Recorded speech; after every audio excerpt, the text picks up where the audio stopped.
bleed green? Are you an ultimate Eagles football fan? Well, you're in the right place.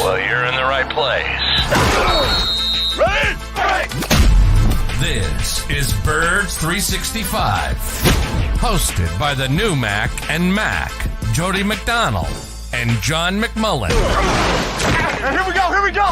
Who collectively have covered and talked about more than 50 plus years of Eagles football. Kick off your day with Birds 365. You'll get debate. We love to argue. You'll get the real story from inside the locker room. And you'll hear from some of the great football minds from around the region. You're about to become an Eagles insider.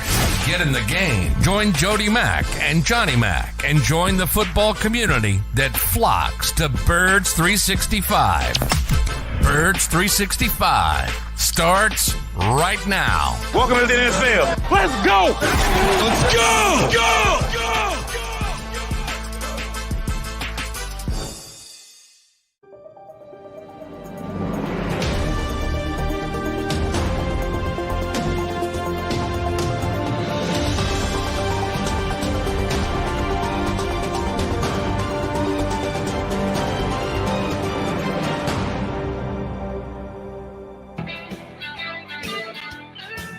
And a good morning, Eagles Nation. Appreciate you streaming in with us. Mac here on Birds 365. Dozen days and counting until Super Bowl 57. And don't kid yourself over the next 3, 4, 5, 6, 7, 8 days. Oh, it'll go slow. You want the Super Bowl here ASAP. Not happening. It's a full 2 weeks. You got to wait. It should be worth the wait by the time we get to next Sunday in Arizona. And John McMullen and I will be here each and every single Monday through Friday to talk you right up to the big game. Hi, Johnny Mack. We did a lot of analyzing yesterday of the Eagles win over the 49ers and their run through the playoffs to get here on the precipice of another Super Bowl appearance, this time against their former chief, Andy Reid, who is now chief in Kansas City. And I talked about this last night on my WIP show, and I just want to broach it early here in this show today because it does bother me some. The whole respect, disrespect thing, it's overplayed. It's over-talked about. It's based in some truth and some roots here, but just people beat it to death. But I got to at least acknowledge this. The people that are now looking back on Sunday's game against the 49ers and saying, you know, the referees just didn't want us to win. The Eagles were vaulted into the Super Bowl because of the imbalance and the penalty calls in that game. There wasn't one call in that game where I said, oof, Eagles got a break here. Yeah, the whole Devontae Smith non-fumble thing, but that was on the 49ers for not being able to ferret it out quickly enough and call a timeout and maybe get the call overturned. There were a lot more penalties called on the San Francisco 49ers for one reason and one reason only. They committed a lot more penalties than the Philadelphia Eagles did. Am I forgetting things? Maybe I'm getting old. Does this happen all the time, or does this stand out to you? Why would people even go there? Well, number one, we're 100%. First of all, the disrespect thing, both ways, by the way, because I'm so tired of hearing the disrespect of Nick Sirianni not being a finalist or Hassan Reddick. I mean, can we just stipulate everybody's disrespected and move on? All right. That's, I'm to that point. Kind of like your stance yesterday on the Eagles have beaten nobody. Yeah, exactly. They beat people into nobodies is what they do. Exactly right. That's how I phrased it. And I said, yeah, I like that one. So I'm going to give myself a gold star. But I'm when it comes to you've known me long enough now, Jody. I never complain about officiating. Never.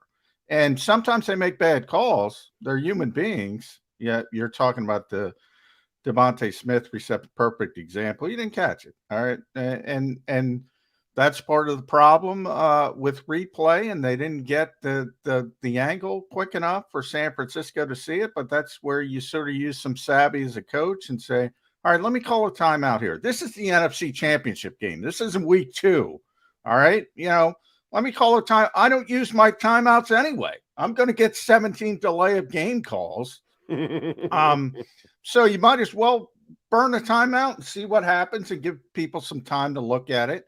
And they probably would have gotten it right. So I put that all 100% on Kyle Shanahan. Not even his people, 100% on Kyle Shanahan, because you could have stopped the game and given everybody a chance and realized, hey, this is a pretty big spot. Let's try to see if he really caught this thing. So from that aspect, yeah, it was a bad break, but again, your head coach can do something about it. From the penalty standpoint, and this is my problem, I think a lot of people, they watch the game. I'm not saying they don't watch the game, and obviously it's emotional for the fan bases, and win or lose, and Eagles fans are going to say, oh, those are all good calls, and 49ers are going to say they're all bad calls. But I think everybody grabs this. I'll show it. They grab the box score after the game. They see the number of penalties and they see the disparity. And they forget the context of the game. There was incredible frustration from San Francisco at the end. They started doing things. Then there were big spots on the big drive when they tied it up 7-7. All their penalties came on third or fourth down to extend drives. But you looked at the plays. And I mean, that's how the NFL calls games. They weren't egregious.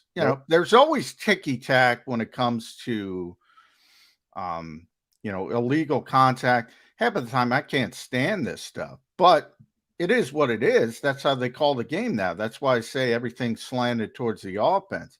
Then you go forward to the Boston Scott face mask. Another, when they went ahead 21-7. That's not a face mask. What are they going to do?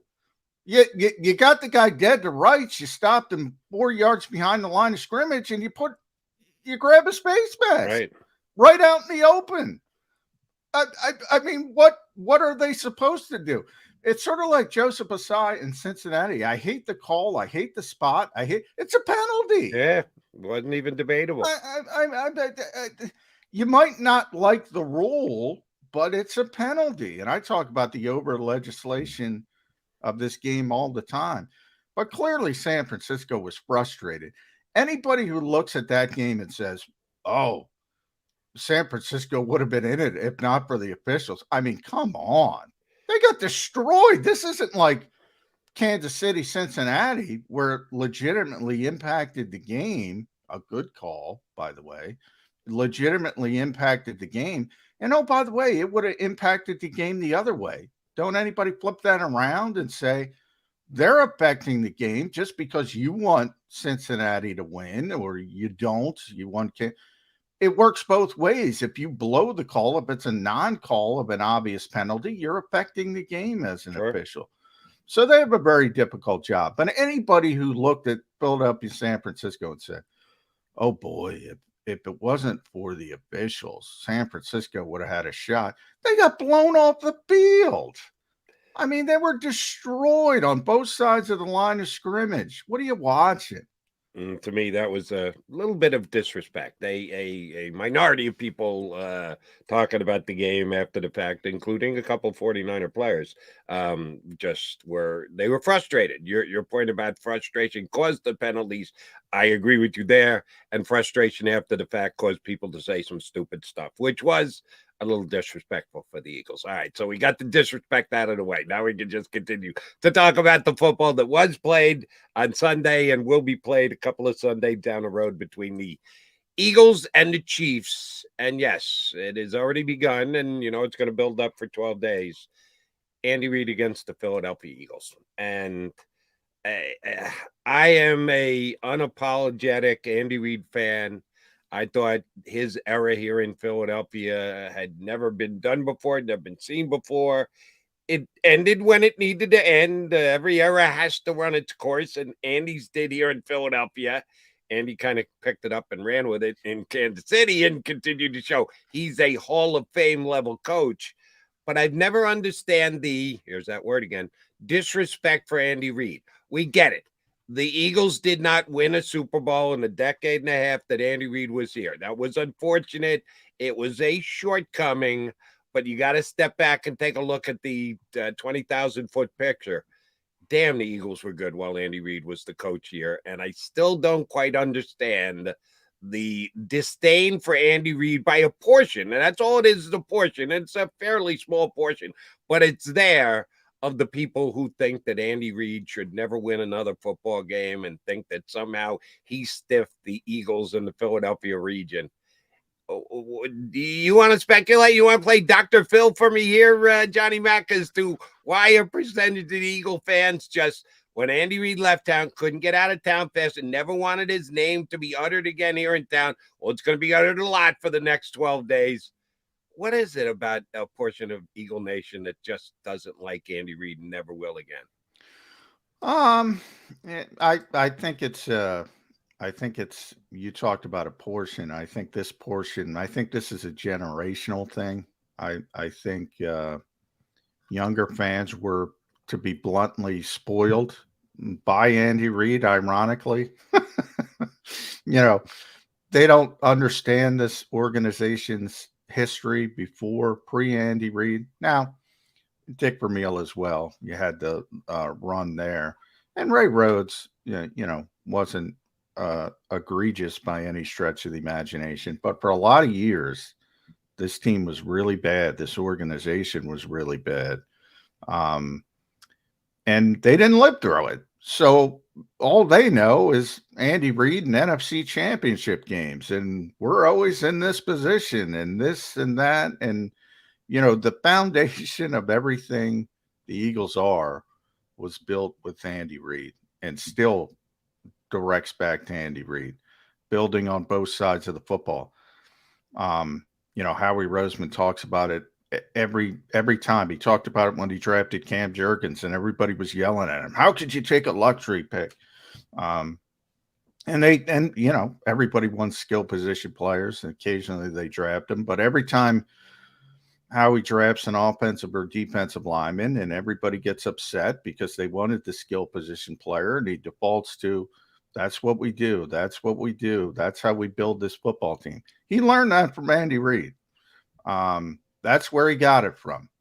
And that's where this organization, when they get in a pickle and they go away from what they learned, Chip Kelly, Chip had some good moments as well early in his tenure, but they got away from their sort of core philosophy as an organization. It didn't work out well. When they're trying to get Adam Gases of the world, the Ben McAdoo's of the world, luckily they couldn't get them. And then they call up Andy Reid. What the hell should we do? And they bring in Doug Peterson, and all of a sudden they got a Super Bowl. Everything they do still relates back to what Andy Reid taught this organization from 1999 moving forward. And yeah, the people that don't respect Andy Reid in this city, I'm sorry, but they don't know what they're talking about. This is one of the greatest coaches of all time. And he is the main reason, he is the foundation why the Eagles have turned in to one of the best organizations in the NFL in this century. And they have all the championship games. Now this will be the third Super Bowl. This kind of stuff didn't happen. You go back from 1960 to Dick Vermeil, and this was nothing. No NFC, no division championships, no playoff appearances, nothing. Just disgraceful football for almost 15, 16, 17 years. And the people that lived through that kind of, I think, have a better understanding that it wasn't always like this. And now we know. I mean, Doug Peterson won a Super Bowl, and I joked at the time. I remember in Minneapolis talking to people, all right, lifetime dispensation card for Doug Peterson. It didn't last a lifetime. It did. People started bitching because the expectations are so out of whack. And the expectations all started with Andy Reid and all the success he had. And then between Dick Vermeil and Andy Reid, that was the Buddy Ryan era. And yeah, they made the playoffs 3 out of 5 years. Buddy Ryan and I each have the same number of playoff wins. That would be 0. But that era wasn't all that great either. But Andy took the team to a new level. And one of the guys who I think was definitely in the way that he thinks about football and the way that he acts about football and the organizational core values that Andy had influence on was Howie Roseman. And we're all singing Howie's praises as well we should. His last 12 months are as good as any executive I can ever think of, ever, with all the moves that he made to put the Eagles in the position that they're in right now. And you talked about it yesterday. It starts in the trenches. That was an Andy Reid way of thinking from the day he showed up here in Philadelphia. And they got away from it a little bit. You're right, when Chip was here, but they got back to it as soon as Chip was out the door. And that has been a tenet of Howie Roseman. And it's the reason why the Eagles are a 2-point favorite in the Super Bowl. They have the better offensive line between they and Kansas City. For me, they have the better defensive line. Some people may argue that. I think it's just not accurate, but they're better. They're the favorite in this game for one reason only. They're better in the trenches, and that's how Andy Reid put together football teams for the year. That's how Howie Roseman has been putting the football teams together since he got back into the power chair and has been named the executive of the year. I got to run this one thing by. Eddie Kratz is joining us coming up in the next 5 minutes. Had my pal Jeff Knox from Inside the Eagles last night on my WIP show. And he said if the Eagles win in 2 weeks, it will be the official entry into Canton for Howie Roseman.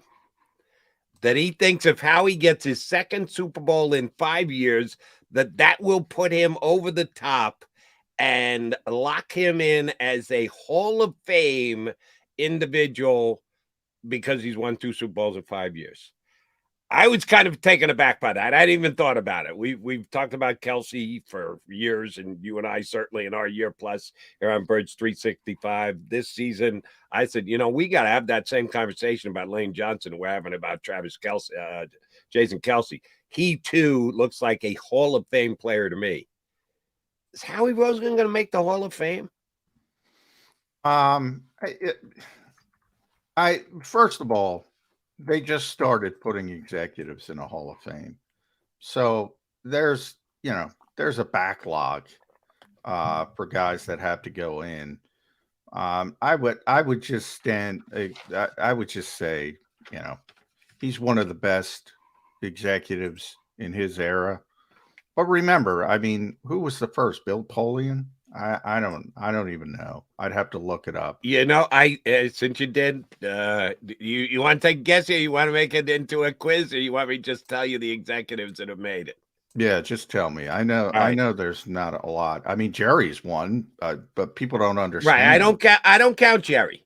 Yeah. If you're an owner / general manager, I'm talking about purely executive / general. You don't own a piece of the team. There are a couple of owners who are also general managers, like Jerry Jones. There have been 7. That's it. 7 total executives that have gotten in.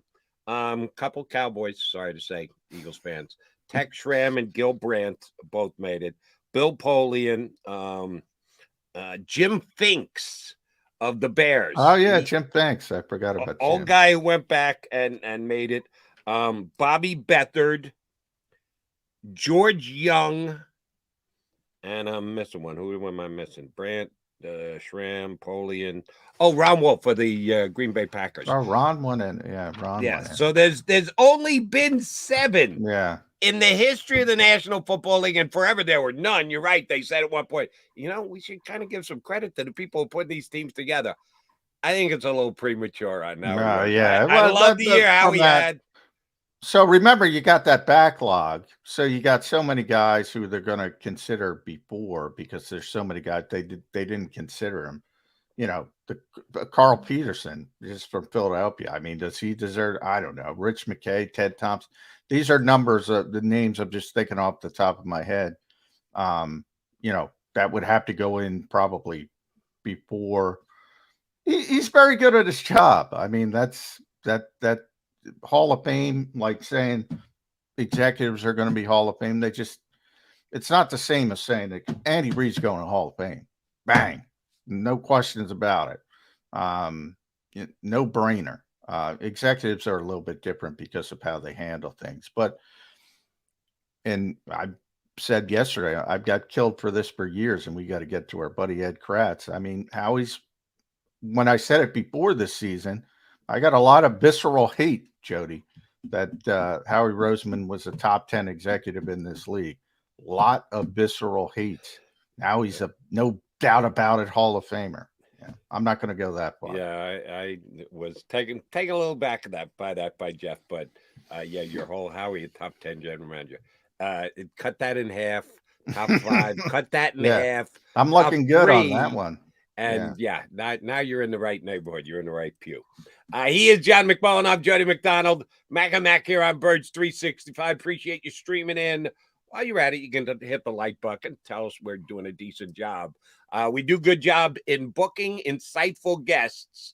We've got one coming up next. Our buddy Special K, Ed Kratz, going to jump aboard here on Birds 365.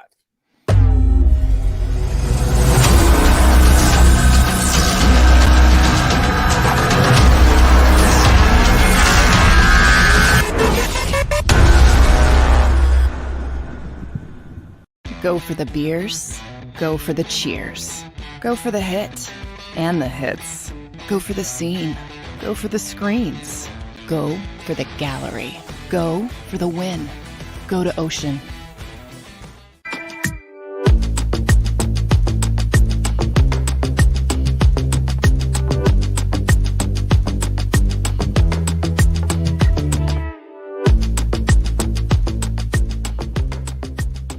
Jeff D'Ambrosio doesn't need a special event to appreciate his customers. Jeff shows his appreciation to them every day of the year. Jeff makes sure to stock more new inventory than anyone and guarantees prices and payments that nobody can beat. There are so many reasons that thousands of customers know Jeff is the easy, friendly place to do business. More for their trades. No judgment zone for credit issues. The best, most reliable service department in the country. That's why I like Jeff, and I know you will too. Jeff will satisfy you every day. Jeff D'Ambrosio, Destination Downingtown, Owner Appreciation Event. Weather forecasting is a team game. We rely on each other every day, updating the models and passing along new critical information. We have a team of 5 experienced meteorologists and a specialized weather producer, Paul. Say hi, Paul.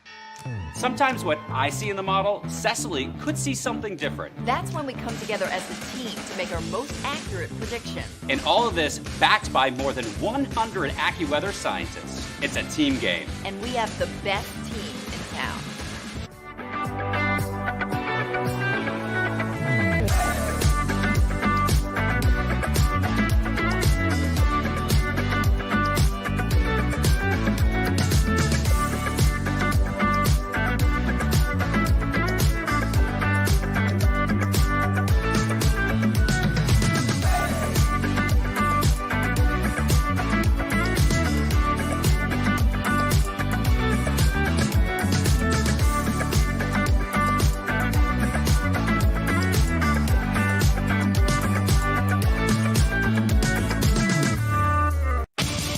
The greatest fans on earth. It's a bold statement, but would you expect anything less from Philadelphia?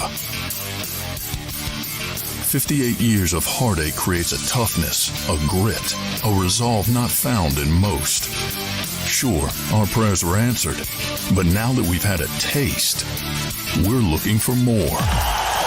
Pondley Hockey, official partner of the Philadelphia Eagles.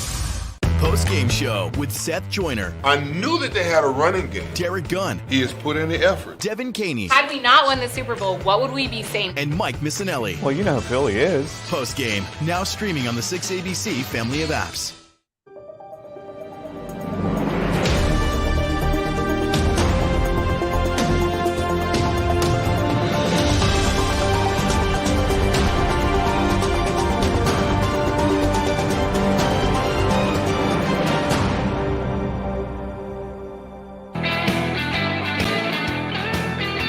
Mac guys here on Birds 365. Appreciate your joining us this morning, Eagle Nation. We've got you for another hour and change.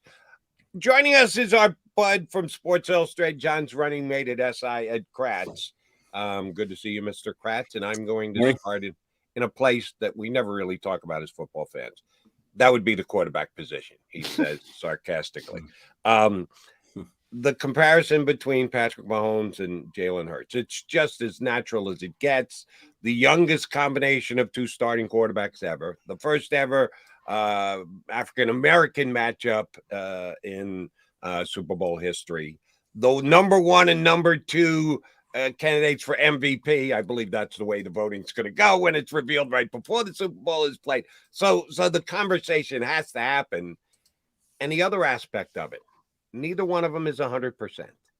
If you watch them both in the playoffs, Mahomes got hurt in the first playoff game and then played through it in the second. Hurts was hurt before the playoffs ever started and has tried to play his way through it these last two games. I think we can all three agree that neither one of them is at 100%. Which one is being affected more by their injuries in your estimation as of right now? Jumping right into the quarterback thing. Did you mention the two youngest also? I think they're the two youngest. Yes. To start. Two youngest, yeah. Yeah. Listen, they have 2 weeks, 12 days now, I guess, to get ready to play in this game. And we'll see whose medical staff is better, I guess. Who's going to have the quarterback most ready to play? Don't ask Chris Maragos that, Ed. Yeah. Have you talked about that, the trial? No, we haven't. Okay. We'll get to that in the offseason. I think that they're both affected by it. Jalen still looks like they're hesitant to kind of use him as much as they used to in the run game. They really kind of took the wraps off of him. Was it in the third quarter or the fourth quarter on that one touchdown drive they had to go up 28-7? He ran the ball more and more effectively, but it still looks like he's bothered by that shoulder, no doubt. And I didn't get a chance to see Mahomes in that AFC game much because we were busy after the Eagles win, obviously. But he won, right? 23-20. Looked like he hobbled around. The times I glimpsed the television, there was a time where he was rolling and he kind of hopped around. So I don't know. Hobbled around to 300 yards and 2 touchdown passes. Yeah. He was so hobbled. Yeah. And the Eagles didn't really need Hurts to do a whole lot offensively. I mean, he did enough, but I don't know. I think they're both hurting and they're both managing it, and we'll see how it goes after 2 weeks of treatment and rest and healing and all that other stuff. Yeah, that was my take after the Eagles game, Ed. I think we came into that game. We already know the Eagles were really good, those of us who are around the team all the time. Because of the way that game unfolded, I don't think we learned much more about the Eagles because, Hassan Reddick's 6th offensive play of the game for the 49ers wrecked the game. And from that point forward, San Francisco couldn't do anything with a 4th-string quarterback, and then they lost the 4th-string quarterback, and it became even worse. I joked it turned into a Navy game with, they couldn't throw the ball. It was all running, and so we didn't learn anything. What we thought was going to be the toughest test didn't turn into the toughest test because the Eagles were so physical. And so dominant, particularly up front on both sides of the football. You think that's a good thing or a bad thing? Kansas City went through the ringer against Cincinnati. Yeah, I mean, how much more can we learn after 20 weeks of the season about the Eagles? I mean, we know what they are. They're a great offensive line, a great defensive line. You probably wanted to learn more about Jalen Hurts and that shoulder injury, but I think even there we saw that it's still bothering him. He didn't run the ball a whole lot. So, we know what the Eagles are, and they're a physical team. They really took offense to the fact that the 49ers didn't think they were the physical, that they were very physical and that the 49ers were really physical. And, the disrespect that Kyle Shanahan showed. Oh, there's that word. Yeah. I'm trying to block him with you talk about 3rd-string tight ends. I mean, where's Tyler Kroft, their tight end, on that depth chart? I mean, are you kidding me? I mean, Kyle Shanahan, that game is your fault for getting your quarterback hurt. And then you try the same thing after Josh Johnson comes in to try to block him with Jawan Jennings and bring George Kittle across the formation to block him. Reddick was shot out of a cannon and nearly planted Josh Johnson 3 feet deep into the linked turf. He's lucky he didn't get his backup killed on that play. I mean, listen, Kyle Shanahan, say what you want about him being an offensive mastermind, but this guy just gets his quarterbacks killed. Look at happened to Jimmy G. He's running the ball late. He gets hurt. Same with Trey Lance. He's gotten 4 quarterbacks hurt this year because all he wants to do is design these mastermind plays to try to, show how great of a offensive mind he is. And he forgets the little things. You got to block Hassan Reddick. He's the one that's to blame for this loss. That's very true. All right. So sorry to get fired. Now we get to talk about Nick Sirianni against Andy Reid. He coached circles around the 49ers head coach last week and the guy who may just win Coach of the Year, Brian Daboll, the week before that. Is this going to be a clean sweep? Can Nick Sirianni outcoach Andy Reid in the Super Bowl? I don't know. I mean, that to me was one of the untalked about things going into the title game was the Sirianni versus Shanahan matchup. Shanahan has all this experience of the big game, was in the NFC title game last year. I mean, we really haven't seen Nick win too many big games. I mean, obviously he beat the Giants, like you said, and then now the 49ers. So, yeah, I mean, sure. Why not? I mean, he's got a good staff around him, just like Andy Reid does. I mean, this is probably the best matchup you could have hoped for as the season went on, were these two teams playing on the biggest stage because of that coaching matchup with Andy Reid, the former 14-year coach in Philly, the Kelsey brothers, the quarterbacks, just so many storylines with this one. Yeah. I think, I say why not? Look, Sirianni has proven that he can beat these named coaches. So, yeah, sure. Why not knock off Andy Reid along the way here and win another Super Bowl? Disrespect is the theme of the show, Ed Kratz. Nick Sirianni is 5-0 against the Coach of the Year finalists. 5-0. 3-0 against Brian Daboll is probably going to win it. And I think he would be 70-0 if they played that game 70 times. That's just beyond me that he's going to win the Coach of the Year, really. I mean, I don't. Well, I think he's done a great job, by the way, Brian Daboll, with what he had. So it's always a sliding scale. Nick has the luxury of he's got the best roster in the NFL. So in a lot of ways, this matchup, Ed, and we're going to have a lot of time to talk about it. We're going to try to get you on next week as well, obviously, but might as well start here. The Eagles, I'm a little surprised they're favorites. I don't know if that has to do with the injury to Patrick Mahomes, because I thought Kansas City would be the favorite in this game. And it was early. There was a lot of fluctuation. It was a pick 'em, then it was +1 Kansas City or whatever it was, -1 actually. And then it went the Eagles' direction. But the Eagles have the better roster. So, I mean, Patrick Mahomes is the best quarterback in the world. No question about it. Even hobbled. And I think a lot of people boil it down to quarterback versus quarterback. And why are we playing? If it's just quarterback versus quarterback, all right, let's give it to Patrick Mahomes. But it's not. And the Eagles are so well-rounded, so deep. They've proven they can win multiple ways. Very few teams. We always talk about identities in this league. The Eagles don't really have an identity because it morphs on game day. That's what I love about Shane Steichen. Yeah. You know from talking to Shane, Shane's going to take advantage. Oh, you're going to give me this? I'm going to pound the you-know-what out of that. And the Eagles have the luxury of doing that. Is that good coaching? Good talent? What is it? Yeah, I think it's good coaching, and they're playing to their talent on hand strengths. I mean, that's what coaches are supposed to do. They're supposed to, see what they have and then make their plans accordingly, not the other way around where they bring a mindset in and then try to force players into that mindset that might not fit. And, you're right about the identity. We don't know week to week. I mean, they do it running the ball. They do it throwing the ball. They do it with their defense. I mean, every week it seems like there's a different way for this offense to beat you. And, that is troublesome if you're Spagnuolo for the Chiefs trying to figure out how to stop this offense. I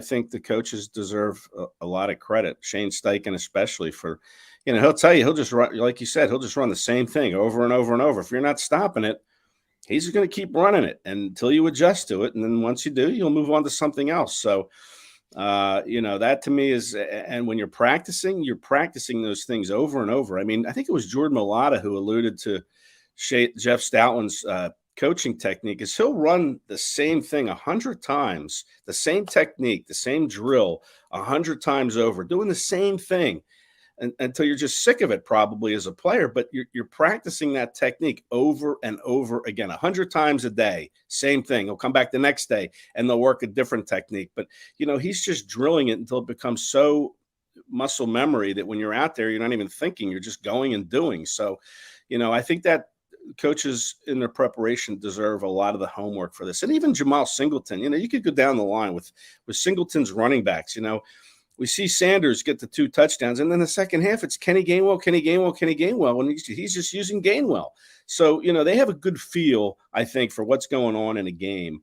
And then they're not afraid to, switch up if they have to or stay with it if it's working. So I give the coaches a lot of credit.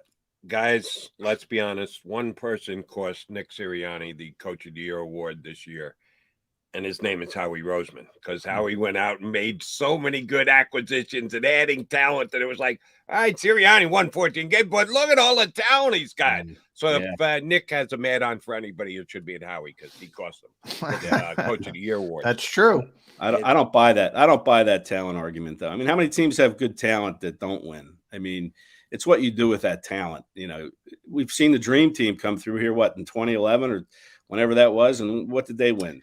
Nothing. I gotta tell you, Ed, before Eddie, you jump in. Let me question you there, Ed. What's the difference between this year's team and last year's 9-8 team? 14-3, 9-8. What's the difference? Sirianni became a better coach? Yeah, possibly. And I think Jalen Hurts became a better quarterback, and he became a better quarterback. Yeah, you got A.J. Brown, and they upgraded the defense. Yeah, that helps. But listen, you can bring in all the talent you want, but if you don't have a scheme or a culture in place, it's not going to work. I mean, Mike McCarthy could have been the coach of the year. Look at all the talent the Cowboys had. They had enough talent for everybody to think they're going to win the NFC East. I mean, it's what you do with the talent, to me, that matters. And yeah, Daboll did a good job because he's got really no talent. But Nick did a good job. Even though he has talent, there's no way, you just don't roll these guys out there and say, hey, you guys are talented, go out and win a game. Buddy Ryan tried that with Randall Cunningham. Hey, just go out and make a play. It doesn't work that way. You have to have a scheme and a culture in place. And this is the second year of that scheme and culture being in place. And yeah, there were players added to it. But yeah, you have to give Nick credit for doing something with it. Yeah, I mean, I think it's a combination. I mean, I do think it helps when you have the deepest roster in the NFL, when you have 5 offensive linemen who are either all pro or pro bowlers, or at worst Pro Bowl alternates because the voters got it wrong. I've never seen 5 Pro Bowl level linemen. Never. I've never seen it. Even if you go back to the 90s Cowboys, you had Stepnowski, Eric Williams, Larry Allen, Nate Newton, and I think Mark Tuinei was the last one. He wasn't a Pro Bowl. He wasn't a Pro Bowl guy. Isaac is supposedly the worst offensive lineman on this group. He's a Pro Bowl guy. He was an alternate. He should have made the Pro Bowl.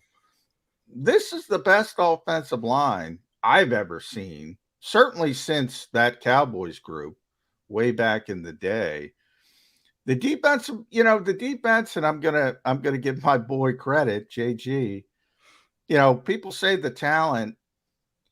Hassan Reddick was a really good player. Jody will take his victory lap, and deservedly so. He's been preaching for this team to get him for a while.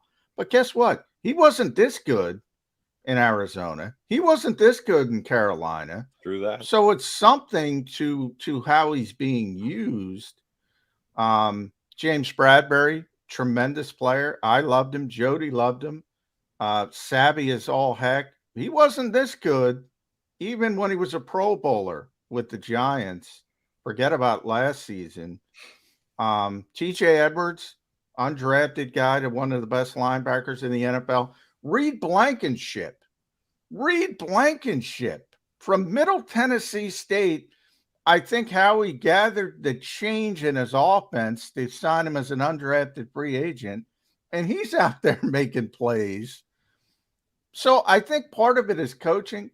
But this team is really talented too. I think that's part of it as well. Yeah. I mean, you mentioned the offensive line. How many first-round draft picks are on that offensive line? One, right? Lane Johnson. That's it. Well, Andre Dillard, but yeah. Yeah. I mean, Kelsey was a 6th rounder. Yeah. Jordan Mailata was a 7th rounder. I mean, again, you want to talk about talent versus, teaching and getting these guys better. I mean, to me, it's all about the coaching staff when you bring talent in like this. I mean, I don't know. I mean, I don't know if it's a 50-50 split. I lean more towards the teaching and the coaching of these players, getting them to play well. I mean, how many first-round busts have we seen come through here before Nick Sirianni was the head coach? I mean, I think you got to do stuff with the talent. And I don't think you get enough credit. I think Howie gets all the credit. Yeah, he did a great job, but you got to give a lot of credit to the coaches too. It's a combination effort. We can certainly go. Yeah. But if you want to put a percentage on it, I'm leaning heavier toward the percentage of giving the coaches the credit than I am the talent. Maybe like a 60-40, 70-30 even split. I'm going the other way. Personnel. I think the coaches are great, but man, you can be the greatest coach in the world. And you see it with guys like Andy Reid and Bill Belichick. No doubt about it, Hall of Famers. You see the down years because if you don't have personnel, it doesn't matter how good you are as a coach. And you'll see it with Nick Sirianni, who I think is a great coach, but you can't be this good every year. We'll talk about it in coming months and years when the Eagles have to pay Jalen Hurts and all of a sudden it shifts and you can't go out and do the same things personnel-wise. And it'll become more difficult. It just is. If you don't have personnel, doesn't matter how good you are. That's why Brian Daboll to me that's why the Coach of the Year award is so interesting. I think I would have voted for Brian Daboll as Coach of the Year. And I think the Eagles could play the Giants 70 times and beat them maybe 70 times. Because they're that much better than the Giants and styles make bites, and the Giants just they don't match up well with the Eagles right now. But for the group that he had to get them to where he got them and winning a playoff game, I think that's impressive. I really do. Well, we'll just agree to disagree there. I don't know. I'm a big, coaching. I mean, coaching in the NFL means more than any other sport. Oh, I agree with that. I mean, you have to be teachers, and I know talent does help for sure. But even if you bring the so-called good talent in, you still have to get something out of it. And that's what the coach's job is to do. And if your talent isn't there, then you have to coach them up like Daboll did. But again, to me, a coach who wins games and isn't 3-5-1 down the stretch, to me is a better Coach of the Year candidate than the other. All right, Eddie. John and I discussed this yesterday, borderline debated this. Jalen Hurts' quote after the game about people didn't, when I first came here, people didn't even want me here. We kind of talked about, was he referring to the organization or not? After going back and re-listening to it and the follow-up question thereafter and his quoting scripture, there's no doubt in my mind that he was talking about the fan base and the Philadelphia media.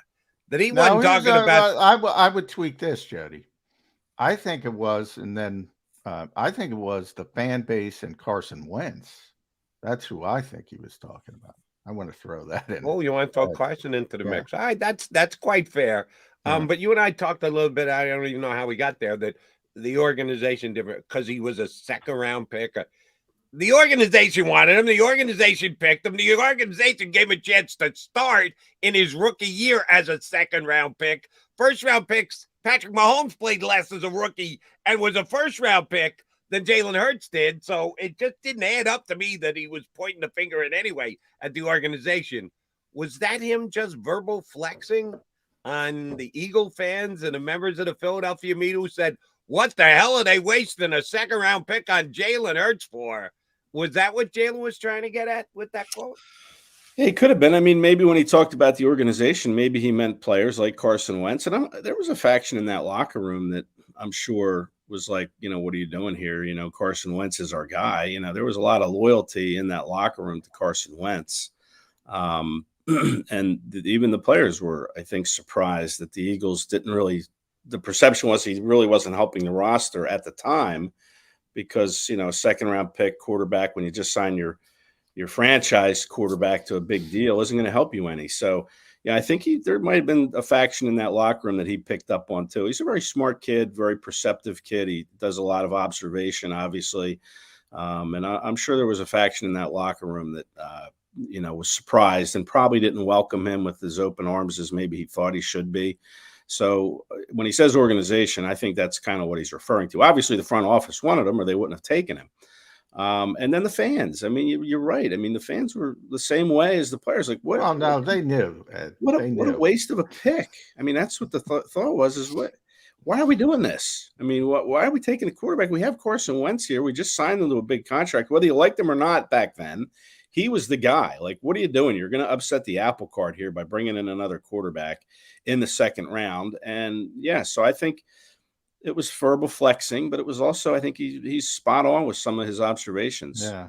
I think the organization part was, if anything, he knew there's a lot of revisionist history here. The Eagles brought him in to be a cost-effective backup. I mean, that's why they brought him in. And the hope was, the best case scenario there was, Carson's injury history, if he shows up in the games he plays, we can spin him off 3 or 4 years down the line and maybe get a first round pick if he shows sort of that was the mentality from the organization. He's certainly not angry at the organization for bringing him in. He was surprised the Eagles drafted him because everybody was surprised the Eagles drafted him. Yeah, but John, and I saw this yesterday, I think it was on Twitter or maybe it was on TV. He had that Eagle hat pretty damn quick. They showed video of Doug Peterson, and it was, remember, the COVID draft. So Goodell is doing it from his basement. So they go to a shot of Doug Peterson sitting in a room, and he's got a grin on like the cat that ate the canary. They're drafting a quarterback. Dougie was all happy. They go to a shot of Howie at his house, and he's high-fiving his kids because he picked Jalen Hurts. And then they go back to Jalen Hurts. He's got the Eagle cap ready to go. Well, they do that with everybody. But even those. You tell me Jalen Hurts had 32 hats there at his. What I'm saying is the Eagles and teams do this a lot. You hear it in the pre-draft process. They like a player and they pretend they don't like a player, and they don't talk to him a lot. They don't show a lot of interest to feign to other teams.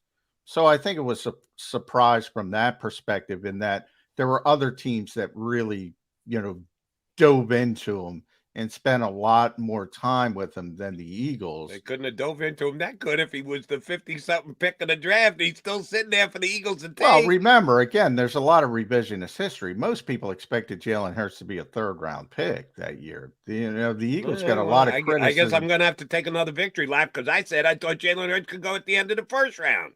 Yeah, but it's not about you, Jody. It's about what sure as hell is here on Birds 365 when the mics are on. It's about what the NFL thinks, and most people thought he was going. And the Eagles got a lot of criticism, thinking not only because of the redundance of the pick and the strangeness of the pick, and just like last year with Cam Jurgens, different reason, the Eagles got a lot of criticism, the luxury part of the pick. They got a lot of criticism for the spot as well. Oh, you could have got him in the third round. You could have got him in the third round if you wanted to do that. So there's been a lot of revisionist history on Jalen Hurts. The fan part of it, I get on social media every day. Oh, I knew. Oh, I know. I was the guy who knew. No offense, Jody. You're doing that too. But yeah, I do it. John, do I have to break out the tapes of my WIP show? No, we all do it. I was on the air the night that Jalen Hurts was selected and said, quote unquote, I thought he could have gone in the bottom of the first round. If you're questioning me, you don't trust me, that's one thing. But if I need to, I could provide you with the tapes. No, you're getting all upset. Like, I loved Antoine Winfield Jr. I thought he was one of the best players in the draft. I would have taken him in the first round, but I knew he wasn't in the mix to be a first-round pick. Doesn't matter what I think. I'm just saying it matters. Most people in the NFL consider Jalen Hurts to be a third-round pick. It's revisionist history at this stage for NFL people to go up and say, "Oh, Jalen Hurts got the thought process was he got picked before he was going to get picked. And the Eagles got a lot of criticism for that, is all I'm saying. Now, obviously, people like certain players. I like certain players. You like certain players. I've got players right. You've gotten players right. I've gotten a lot of players wrong. I'm sure you've gotten a lot of players wrong. Sure. The point is, the Eagles got a lot of criticism for the pick. I think what Jalen was talking about was Carson Wentz, the fan base, and to a certain degree, the mentality that he was going to be a backup quarterback. But I think that the backup quarterback part, is the third part of the whole thing. But that's just my opinion. Ed? Well, I mean, we can kind of try to get to the bottom of it more whenever Jalen speaks again, whether it's this week or, next week in Arizona.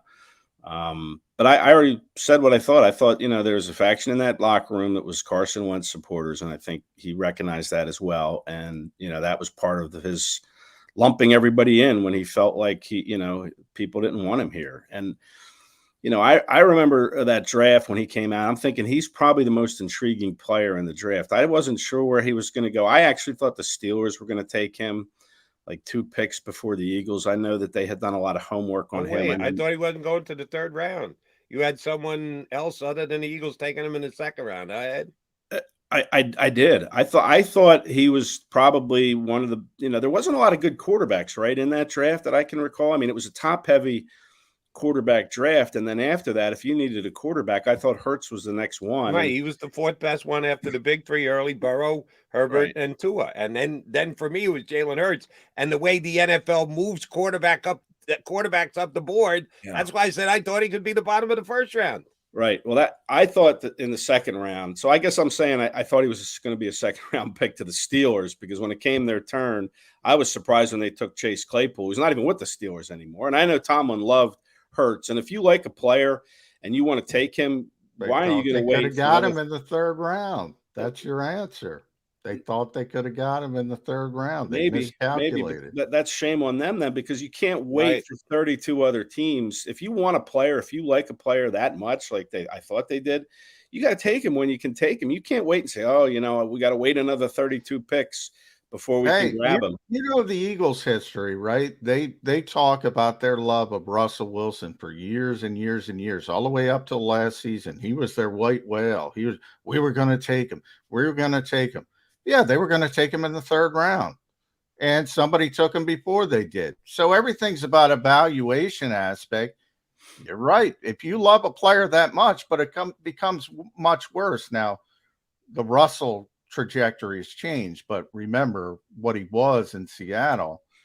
That would have been a great pick for anybody if they would have taken him in the 1st round. Nobody was going to take him. Now we can fast forward and say Jalen Hurts. The Jalen Hurts today, if you would have taken him top 5, you would have been a genius. But nobody's taking him top 5, and anybody who says that now is playing revisionist history. That's all I'm saying. That's all I'm saying. And the Eagles act like, oh, we loved Russell Wilson. We knew. Well, you didn't know enough to take him in the 2nd round. Forget about the 1st round.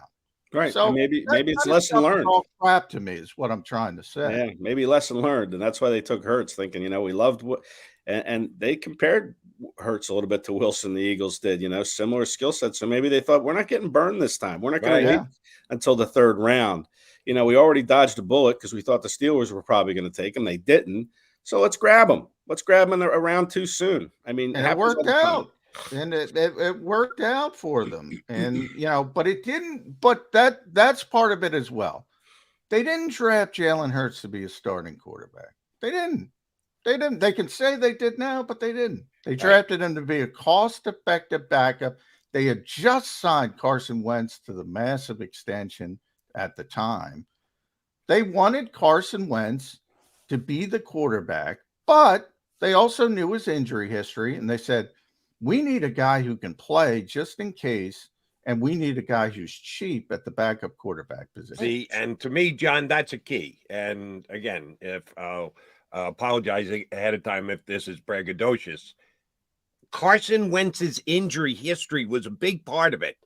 It wasn't like when we got Carson signed and he plays 16 games every single year. No, Carson misses time. It wasn't just to be the backup. It was the backup to an injury-prone quarterback that you have hundreds of millions of dollars invested in. That makes that pick that much more important because, you're thinking he's going to get a chance to play. He's not just going to sit there and hold the clipboard and just in case he's the safety net. No, he's going to have to step in because Carson always gets hurt. And if the Eagles thought that way, and that was why I was a little surprised by what Jalen said the other night, that it was like they were drafting him to bury him on the bench. Not really. They were drafting, I have you here just in case Carson Wentz went down with another injury. And how did that 2019 season end before that 2020 draft? Carson Wentz got hurt in the first 5 minutes of the playoffs against the Seahawks when he got hit by Clowney, and they had to bring in Josh McCown, 40-year-old, tore his hamstring and played. He's out there still gaming along, but that's still fresh in their minds when the 2020 draft arrives. And Carson, they made the playoffs for 3 consecutive seasons, and Carson wasn't there for any of them because he got hurt each year. And he started the playoff game against Seattle, obviously, but was out quickly. So in hindsight, everything worked out. I guess my issue is just a revisionist history. Like everyone pretends, and either way, not everyone, but some people, you have the group that says, I knew Jalen, and I'm not talking about you, Jody. I'm talking about I didn't know Jalen Hurts was going to be this good. I like the player. I thought he could be a first-round pick. MVP candidate by year 3? No. I never said that. I'm not taking that kind of credit. Nobody knew that. But Howie does the same thing. Like he got the same criticism this year, and I'll toot my own horn. Ed can back me up on this. I had the Eagles. Well, you can too, Jody. I had the Eagles taking Cam Jurgens in the second round for a very long time. I had a good source on that. They really liked that player. And if he was going to be there, and by the way, very similar. Most people had Cam Jurgens as a 3rd round pick, but you never know. It's all about liking. It's all about liking a potential player. And I got told, if he's there, they're going to take him. And they took him. And they didn't need him for this season, barring injury, and everybody stayed healthy, and that's how it worked out. Long term, it might be a great pick, and might not be a great pick, but what it was, a luxury pick. But the Eagles believe in building up front on both sides of the football, and they do it all the time. They took a luxury pick with Nakobe Dean in the 3rd round. That was a luxury pick. Andre Dillon was a luxury pick in 2019. They had Jason Peters. And that didn't work out as well. Dallas Goedert was a luxury pick in 2018. They still had Zach Ertz. They do that all the time. They don't draft a player when they need a player. They draft a player with the eye on him stepping in 2 years, 3 years, whatever. But they don't take a player based on, hey, he's got to come in, he's got to start. How many rookies have come in and started for the Eagles in recent years? Not many. No. And I give credit to one other guy. Just when you talked about Jurgens, I had Dane Brugler from the Athletic. He told me he thought that Jurgens was the best center in the draft, better than the kid that the Ravens took on the 1st round. I was like, nobody agrees with you on that one, Dave. Everybody's got the kid that's going to go in the 1st round as number 1. Brugler, no better than number 2. He actually thought he was the best center in the draft. So when the Eagles took him, you said you thought that there was a good chance they'd take him the 2nd round. They did. I thought, hey, that might not be a bad pick. It does follow the Eagles' mantra of we can wait a year or 2 before we got to plug these guys in, and that draft philosophy has worked very well for them over the last 4 or 5 years. All right, Ed, what did the Eagles need to accomplish this week? We know what they got to do next week. They got to go out and beat the Kansas City Chiefs. But what do they got to do this week? Off day today, straggle back into work soon enough. What do they need to do? We debate all year about how much work they put in and ease of practice and 9 injuries. Looks like they're going to have all 22 starters for the Super Bowl. That's pretty damn good. What do the Eagles need to do this week? I think they need to rest. They need to get treatment, and they need to watch film. I think they need to stay off their feet, get their legs back, and then kind of slowly ramp up into, practice mode. That's really the most important part, I think, of this week is stick them with some film, make them watch film, maybe go over some technique stuff again over and over. But most importantly, just rest, get treatment for your bumps and your bruises. We'll see. Landon Dickerson had an elbow issue in that game. Maybe today Nick Sirianni will tell us, what that situation is. But again, 12 days till you play, there's no need to be out there in full pads, hitting each other. I just say take it easy, man. Rest, get your treatment, and watch film. Yeah, especially Jalen Hurts. Just rest that shoulder. Lane Johnson and Miles Sanders with the knee that looks better, but there's a lot of guys. Jordan Mailata's shoulder still, I don't think, is 100%. No, everybody's banged up this time. Everybody is. Everybody.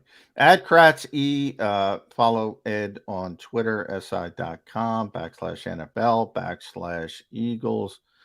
We got bogged down. I apologize.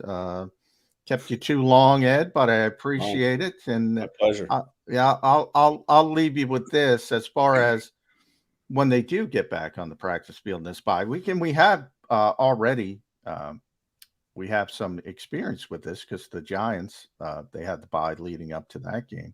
Mm-hmm. You remember Jalen Hurts wasn't throwing the football at all on Thursday. It was a big story. And is he taking a step back?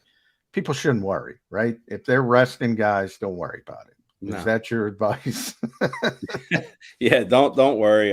These injury reports that come out, listen, just take them with a grain of salt. These guys are just getting their body back in shape. That's all. The guys aren't even talking. Lane Johnson talked to us after the game, first time in a couple weeks. Yeah, Hassan's focused, man. And he says, I get my massages during the time you guys are here, and I got to make sure I hit those because my body's working for him. It's working for him. No doubt. That's a lot of these guys now is they're just getting their treatment. And that's what I think this week is for mostly is getting that treatment and making sure your body's right. This is such a long season. We're over 6 months already since training camp opened, and they're still playing. It's pretty remarkable. What Ed Kratz is telling you folks is the individual who gets the most physical workout this week will be the coach with his finger on the rewind button in the film room to make sure they get a good look at what the Chiefs do. You guys make sure you get your rest too, right? Big week ahead next week. Grind, so you guys got to rest up too. Grind. It's a big week for Ian Book and Trey Sermon. They'll get some work in practice. Eddie Kratz from Sports Illustrated here with us on Birds 365. All right, quickie timeout, come back. We're going to have a good guest in hour number 2 as well. Chris Landry from LandryFootball.com, former NFL scout, coach, just a good all-around football mind. We haven't had him on since October. I didn't even realize it had been that long. Shame on us for not punching him up. Always good when he jumps aboard. Chris Landry is going to join us coming up in, just about 15 minutes from now. So stay here on Birds 365.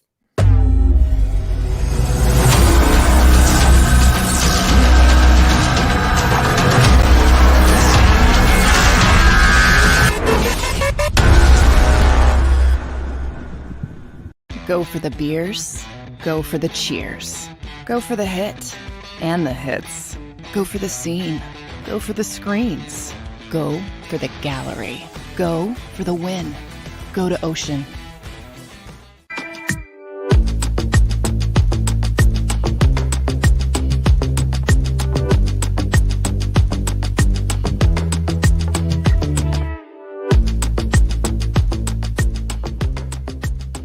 Jeff D'Ambrosio doesn't need a special event to appreciate his customers. Jeff shows his appreciation to them every day of the year. Jeff makes sure to stock more new inventory than anyone and guarantees prices and payments that nobody can beat. There are so many reasons that thousands of customers know Jeff is the easy, friendly place to do business. More for their trades, no judgment zone for credit issues, the best, most reliable service department in the country. That's why I like Jeff, and I know you will too. Jeff will satisfy you every day. Jeff D'Ambrosio, Destination Downingtown, Owner Appreciation Event. Weather forecasting is a team game. We rely on each other every day, updating the models and passing along new critical information. We have a team of 5 experienced meteorologists and a specialized weather producer, Paul. Say hi, Paul. Sometimes what I see in the model, Cecily could see something different. That's when we come together as a team to make our most accurate prediction. And all of this backed by more than 100 AccuWeather scientists. It's a team game. And we have the best team in town.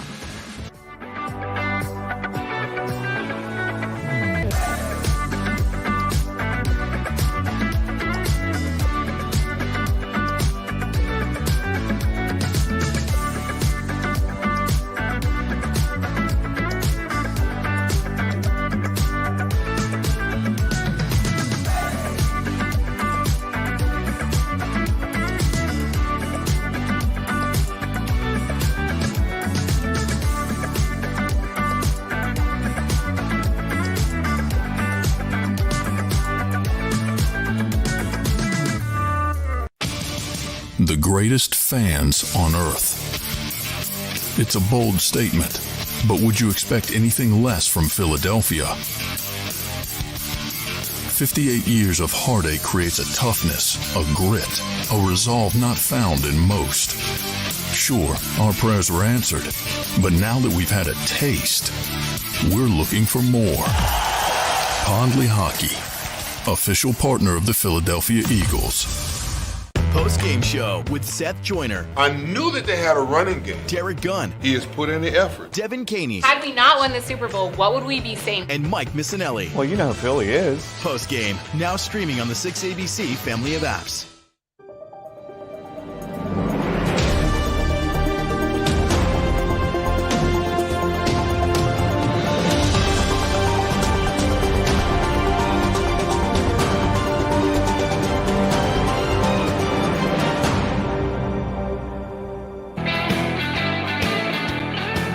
You got the Mac and Mac guys. That would be Jody McDonald and John McMullen here with you on Birds 365. Thanks for streaming in.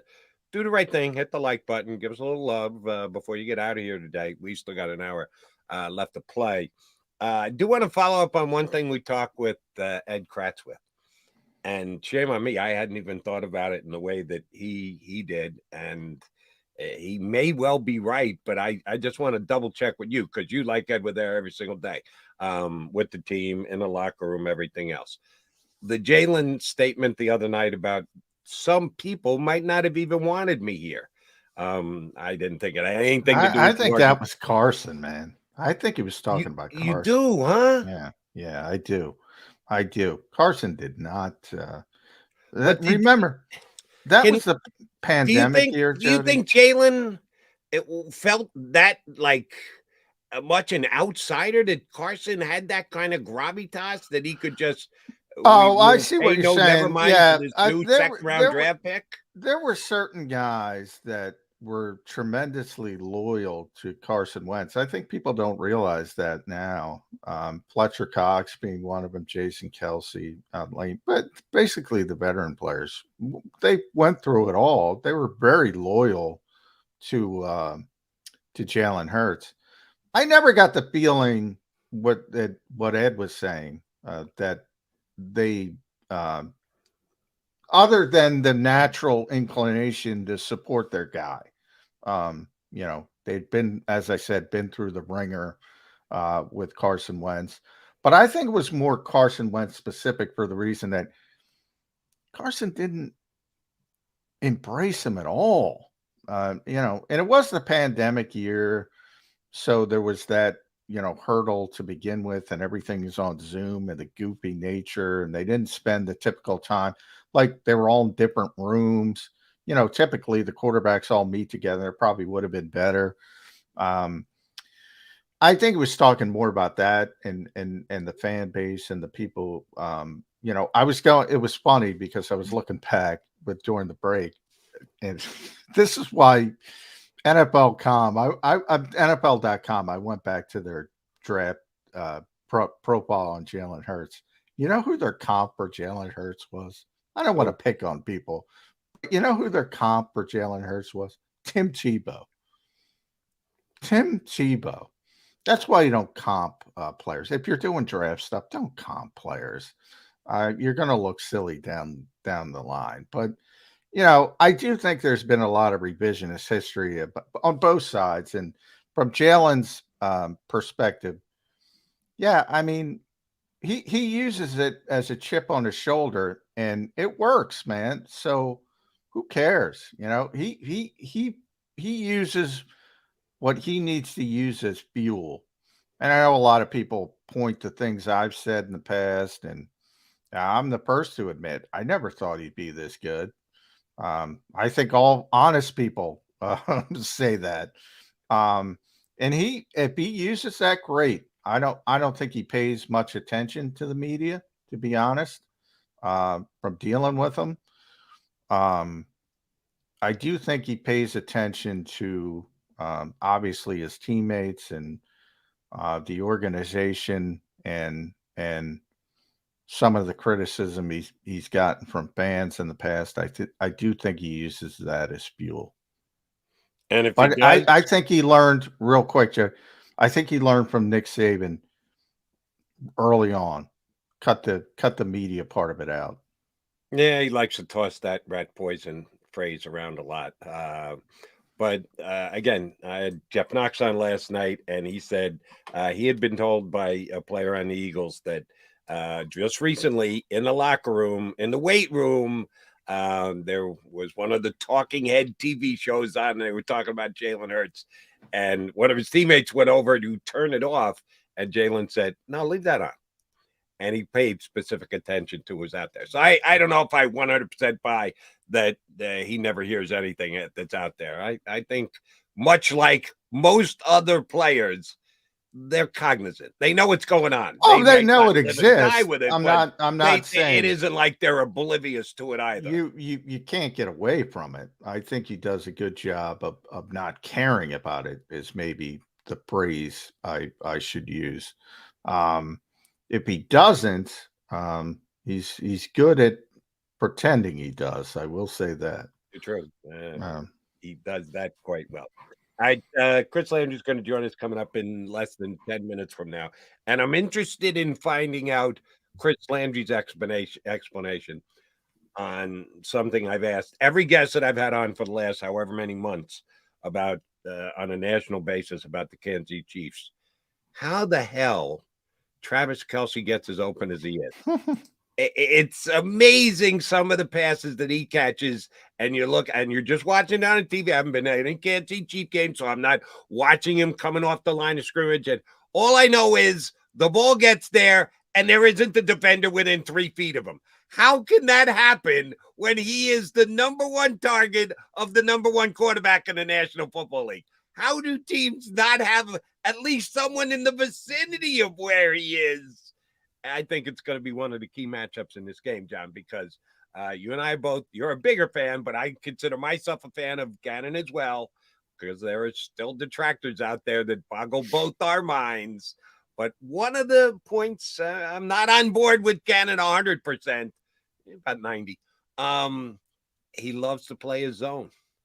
And if you sit in a zone against Travis Kelce, he and Mahomes are going to find that little soft opening, and they're going to move the ball down the field. Does the Eagles zone defense against the best quarterback, tight end, pass catching duo in the National Football League scare you? No, I would argue the opposite. When you talk about those instances where Kelsey's running wide open, I mean, they're more likely to happen in man coverage than zone coverage, at least if you don't have he's running away from cornerbacks. At least if you don't have miscommunication. Look, there's always busted coverages, and then it looks really bad.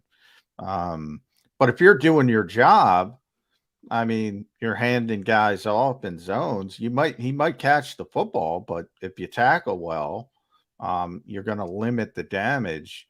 I think one of the things, one of the biggest surprise in the Kansas City offense, we all thought what you just said was more explainable last year and years prior, because you had Tyreek Hill as well, and you had to worry about Tyreek I'm talking Hill. about this year. Yeah.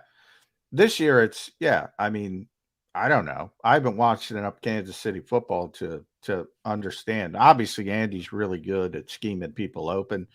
But, I mean, that's the strength of zone. That's why so many people play this damn defense is you don't give up the big play if you do it right. And the Eagles have generally done it right just about better than anybody else. So I think that's kind of the reason why they play the way they play, to be honest, Jody. No, I hope it worked against Kansas City Chiefs. Travis Kelce scares me. He just flat out scares me because he continues to do what he does and even in the end zone. Now, at least the touchdown pass he caught this week was a contested play. I'll give the opposition at least that, but they made him work for it. But he's getting wide open touchdown pass, which makes no sense to me. But we'll see how it plays out coming up a couple weeks from now. All right, we're going to take a quickie time out here. When we return, We'll be joined by Chris Landry, former NFL scout, former NFL coach, still is a guy who consults for National Football League teams. He knows the game inside and out. He's going to share some insight with us on the Birds and the Chiefs, how they got to the Super Bowl and then the Super Bowl itself. Chris Landry from LandryFootball.com joins us next here on Birds 365.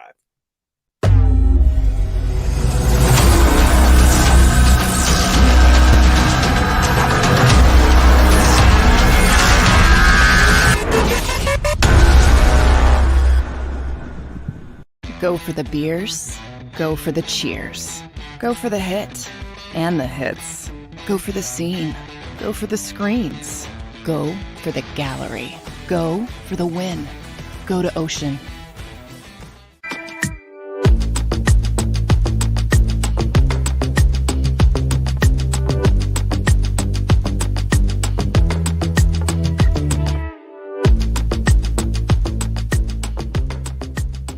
Jeff D'Ambrosio doesn't need a special event to appreciate his customers. Jeff shows his appreciation to them every day of the year. Jeff makes sure to stock more new inventory than anyone and guarantees prices and payments that nobody can beat. There are so many reasons that thousands of customers know Jeff is the easy, friendly place to do business. More for their trades, no judgment zone for credit issues, the best, most reliable service department in the country. That's why I like Jeff, and I know you will too. Jeff will satisfy you every day. Jeff D'Ambrosio, Destination Downingtown, Owner Appreciation Event. Weather forecasting is a team game. We rely on each other every day, updating the models and passing along new critical information. We have a team of 5 experienced meteorologists and a specialized weather producer, Paul. Say hi, Paul.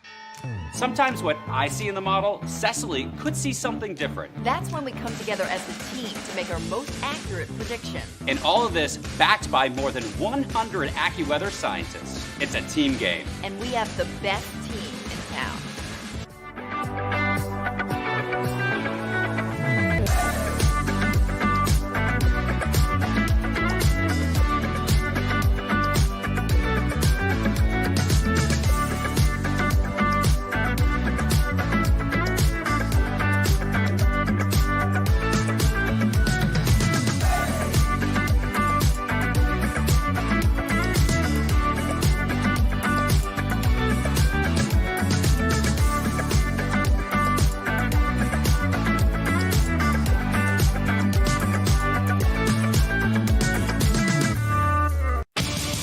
The greatest fans on earth.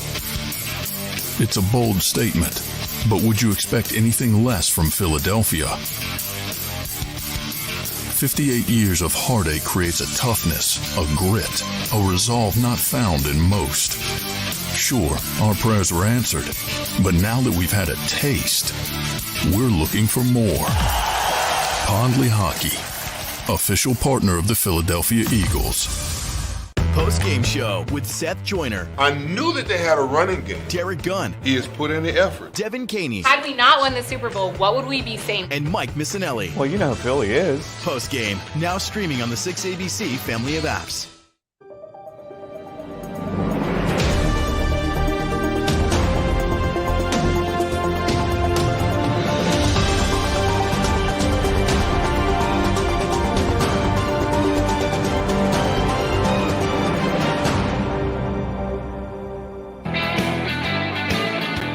John McMullen and Jody McDonald here with you on Birds 365. You got your Mac and Mac guys. We are lucky enough to have a very good guest for the next half hour with us. Does a great job whenever he's joined us previously. We know he's going to do it again now. Former NFL coach, scout. He still gives advice to NFL teams as a consultant. And his website, Landry Football, is one of the best football websites out there. Chris Landry joins us. CL, it's been a couple of months. How you been? I have been doing well. Not as good as you guys, though. Yeah. Just been admiring from afar and been very impressed. So I know you guys have been a lot of exciting things to talk about all year long. It's been a great season. And, you know, sometimes you have those seasons where it's a great regular season and something happens in the playoffs, but, you know, the Eagles look like the best team all year long and, you know, managed to get over the hump, at least get to the Super Bowl. So I know it's been exciting for you guys.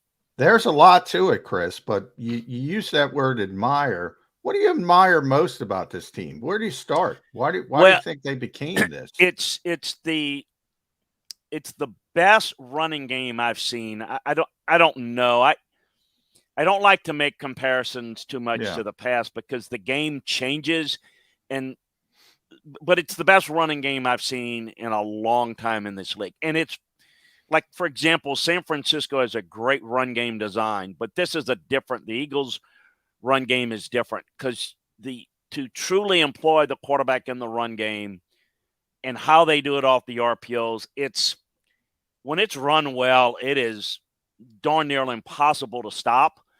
And it just opens up so many things. So it creates a lot of matchups on the outside in the passing game where you don't need to be overly accurate to make those throws. And yet Jalen Hurts has become really accurate and been on point with a lot of his throws. So it creates a lot of matchups. You got to pick your poison. So when you go in and play this Eagles team, you got to stop the run. You can't find a way to slow down the run.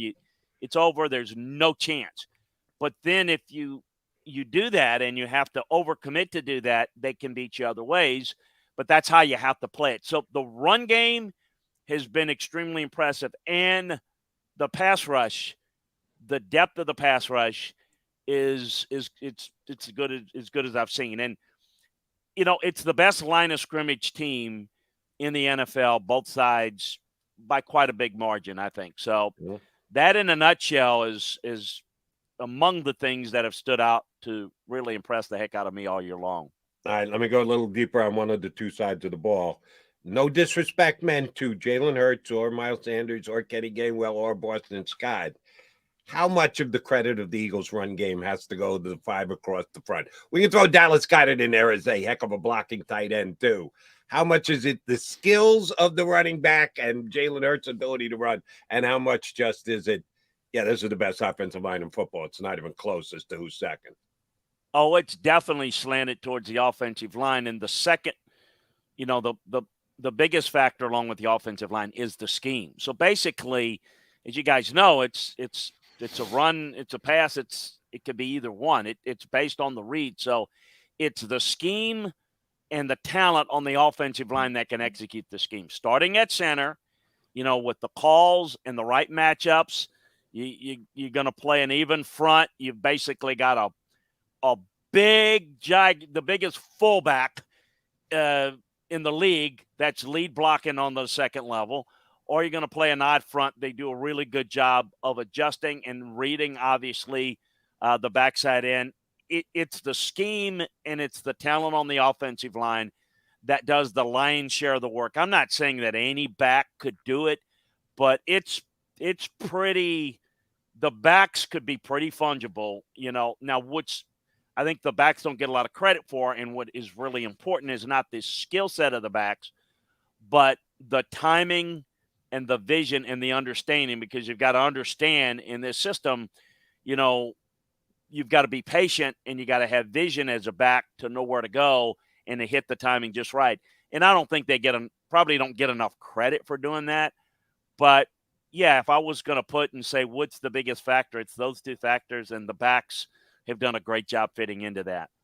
Yeah. And Jeff Stoutland, the run game coordinator, just does a tremendous job with that scheme. And, I don't know if you remember that play where Nick Bosa almost got the safety on Jalen Hurts. That San Francisco did a heck of a job, and the Eagles were trying to run where they thought they had numbers. And then they went back to that, Chris. They went back to that later in the game. They kicked out Jason Kelsey to get the extra number.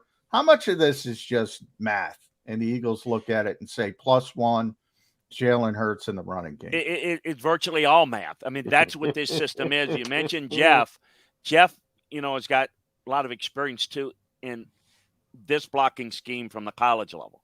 Yeah. And, he once worked at, a place where Jalen Hurts spent some time in college, too. So, kind of when they were bringing in a lot of the RPO stuff, Jeff Stoutland has got some background and understanding of that. Everybody does in the league now. It's what's changed a lot about the pro game is a lot of people, it's about numbers. In fact, Kansas City does some of that in a different way, but Yeah, it is. This RPO based system is. It really is all about numbers and getting the right matchups. And you've got really good guys that can beat you one-on-one, including the quarterback. It's worked very well. It's very, very difficult to stop when they've got all hands on deck and they got it going. And it's no secret, or it's no coincidence that both number one seeds get in. Now, the Eagles are the best team in the NFC all year long. Kansas City was one of the three, and I think in the end it was Kansas City and Cincinnati in either order. Buffalo was at one point in that group, but with their injuries, particularly in the pass rush.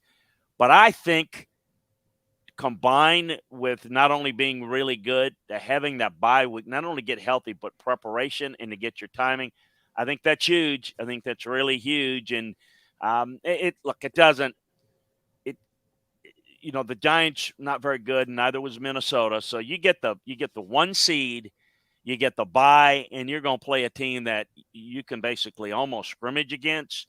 You're in pretty good shape. And so I thought they came out, and in addition to just being really good, they're just playing with a lot of confidence. They don't feel anybody can beat them, and that's a very dangerous tool to add to, even a good team, a team that's maybe not as talented as they are. I think that combination has added a whole lot of chemistry, timing, confidence, in addition to a lot of matchup advantages. All right, Chris, there's a ton of great storylines in this matchup between Kansas City and Philadelphia. Andy Reid, Jeff Lurie, the two youngest and the first time ever two African-American quarterbacks playing against each other. Kelsey versus Kelsey. A 2+ decade coach against a second-year head coach in the National Football League. Let me give you one more. Who worked for Kansas City, by the way. Right. Who Andy Reid said, love your butt. Yeah, I'm bringing in my own guy. David Culley. Sorry. Hope you land on your feet, which, of course, he did with the Chargers. So, again, right. Tremendous storylines. One more I want to bring up because I know it's near and dear to my partner's heart. The play calling head coach versus the CEO head coach. It's Andy Reid against Nick Sirianni. Sirianni comes in within games. He says, this head coaching thing is a big deal. It takes a lot of work. Let me hand this off to my guy, Shane Steichen, and just take over everything else. Andy Reid has never done that in 2.5 decades of being a head coach. He does it for a game or two here or there to give a guy a chance to call some plays so he can go get a head coaching job somewhere else. But he never truly gives up that responsibility.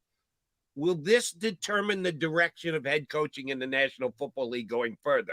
If Andy wins, the head coach who still calls plays still in place. If Andy loses, and it's loses to a second-year head coach who's a CEO head coach, will we see the National Football League trend in that direction? Now, here's my view on, and I do a lot of work with coaching staffs. It may sound cliche. You've got to be yourself. So here's the way I look at it. You talk about players.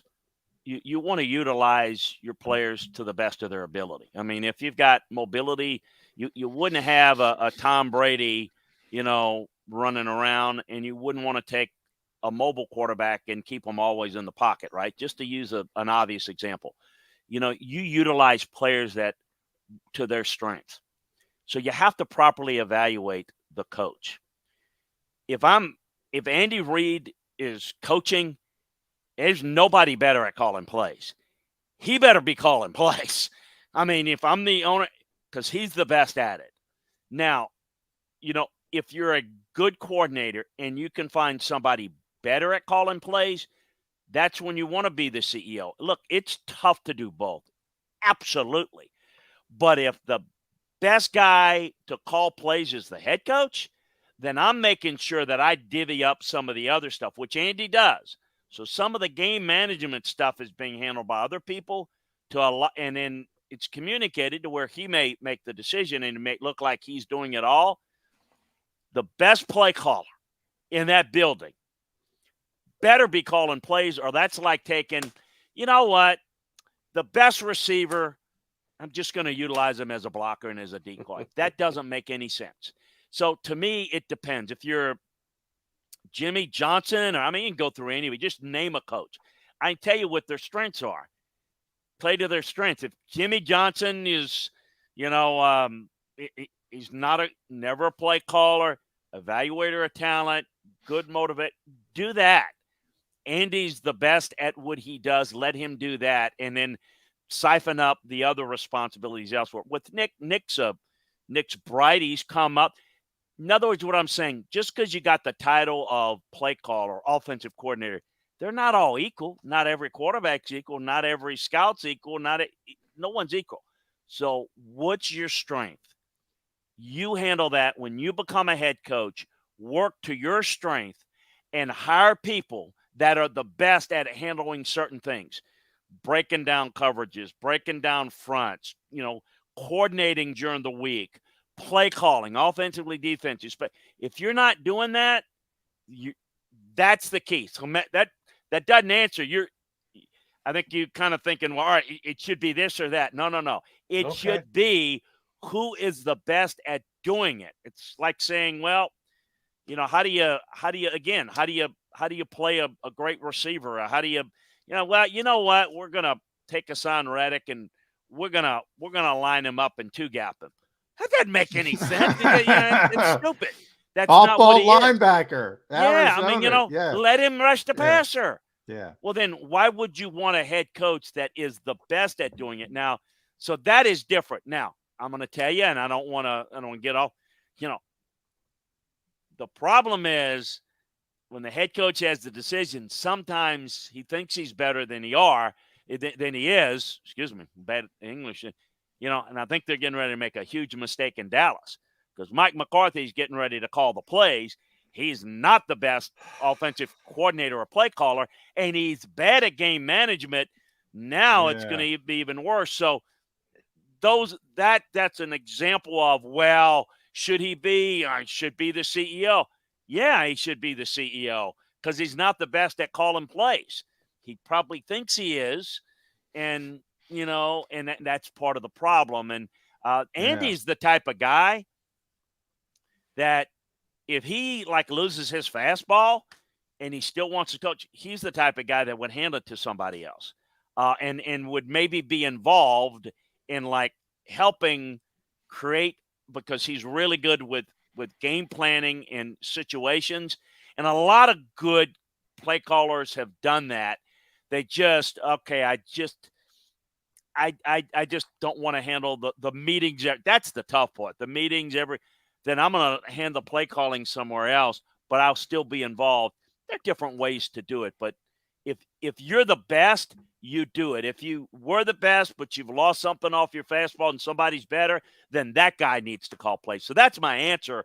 And I'm telling you, that has been consistent through 40 years of being in this league of how you should do it. Look, it's a different time.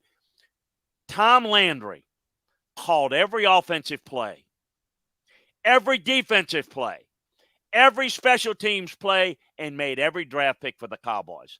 Now that's a different world. Yeah. You didn't have to, but I'm just saying over time, different ways to do it, guys. That's my view on it. Yeah. And I think you're right, Chris. I am a fan of the CEO coach, but I realize there are exceptions. If you got a great CEO coach. Yeah.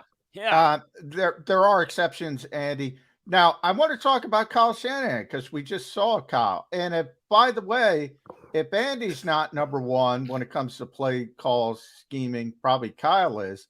But he makes a lot of stinking mistakes when it comes to game management, Chris. Yes. And, you mentioned the word ego. Ego plays into this. Like a lot of guys want to call plays because it's an ego thing. And Doug Peterson, by the way, admits this. He loves calling plays. Mm-hmm. That's what he finds fun in the job. Now, I think Doug's a good coach. He's proven that now over 2 stints here. But how much do you think ego plays into it? Like Kyle's got to, if he's going to call the plays, he's got to get a game management specialist in his ear because delays the games, all that stuff. Yeah, look, good points. Ego's always an important part. If you don't have an ego, you don't make it into this league. You better have an ego. It needs to be a healthy ego. and it needs to be in check. So regardless who it is, and Kyle would be in a category of he is great at scheming, teaching the running game, and creating the right type of spacing. And that's why, along with a lot of talent. And by the way, he is, in addition to that, behind the scenes, a lot of times people see the game. Obviously, people see the game. But Kyle is huge in the draft room. He is the guy that can see players in the league and players in the draft that are really good fits, including on the defensive side of the ball and all of that. He is a big, big part of that. So other people are kind of doing the big overall work, and he's saying, no. This guy is the guy that's the best fit. So he has a great vision for that. So again, to go back what I said, do that. Now, the whole point is not really good in certain situations. And look, I didn't think they had a really good blocking scheme. And I know it's tough to block Philly. They didn't help them. I know Sunday's game was a disaster, and I get all of that, but they weren't going to win that game with a healthy quarterback anyway. The margin of victory would have been different, but without a better blocking scheme, so that was a big problem. So to me, the goal is all right, what did we do wrong? What can we do better in situations like that? What did we miss upon? I think ego's great. Stubbornness will kill you. Stubbornness will not allow you to grow. So if you're a great play caller, you're a great schemer, but you may have missed from a blocking scheme, which is not necessarily Kyle's particular strength. Got to rely on maybe somebody that can help you a little bit more in that, to combine with your play design with better blocking scheme to allow you to maybe deal with situations like that. And certainly game management. You got to have a better feel for that, no question. And he's taken some heats on how does he deal with certain situations. Everybody brings it up. He was a coordinator for Atlanta when they blew the game against the Patriots.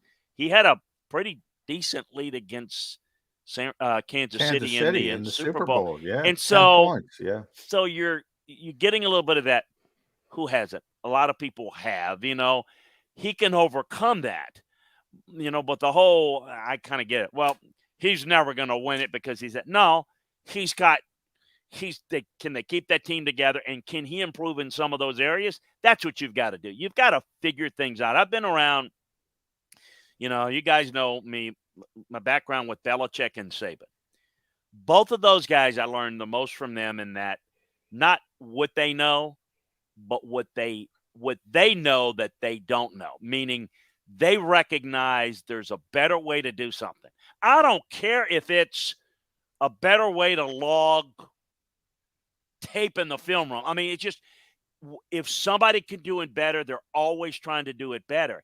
And, you can say, well, they've had success, so their ego doesn't require them to do it all. But, they teach a system, but they're willing to modify their system based upon how the game has changed. Yeah. And both do that very, very well. And look at Bill. I mean, Bill can take things from anybody. A guy like Chip Kelly, who didn't have Chip. success. I was going to bring up Chip. Who didn't have success. Yeah. You guys know this.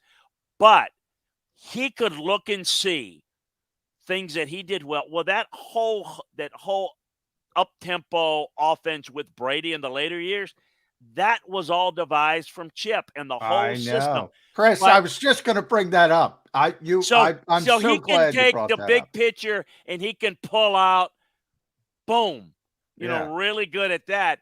But he has the bigger picture, whereas Chip was really good at a couple of things, wasn't good at other things. And then, so the total package is, well, he stinks. Well, he stinks in some areas, and, I mean, not stinks, but not as good in some areas. So I think that's the key. And that's what you're talking about is, I think, ego's great, but stubbornness, with that ego that I'm the best. I mean, man, you better be good at evaluating, and evaluation starts with yourself. All right.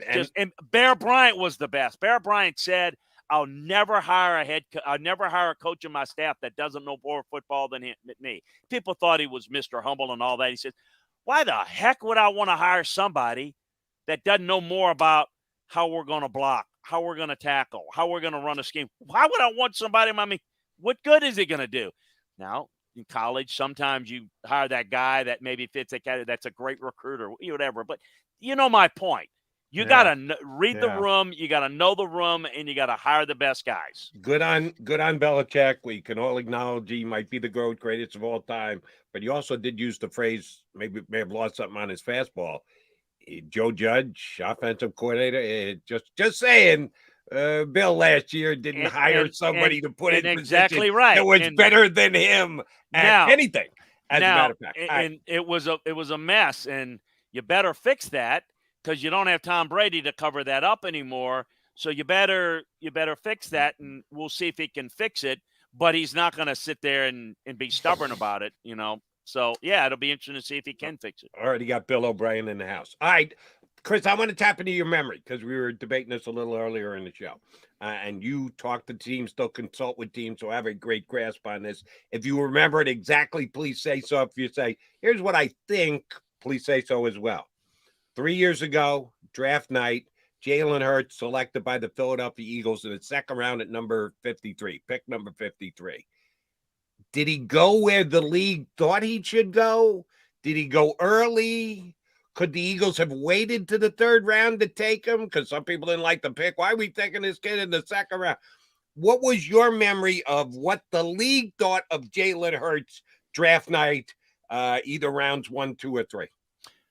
Well, as you know, the general consensus might have been that they took him a little early. But remember, general consensus doesn't matter because what if just one other team liked him and takes him before their third round pick? Look, I'm going to tell you, I've been through that. We all have those stories.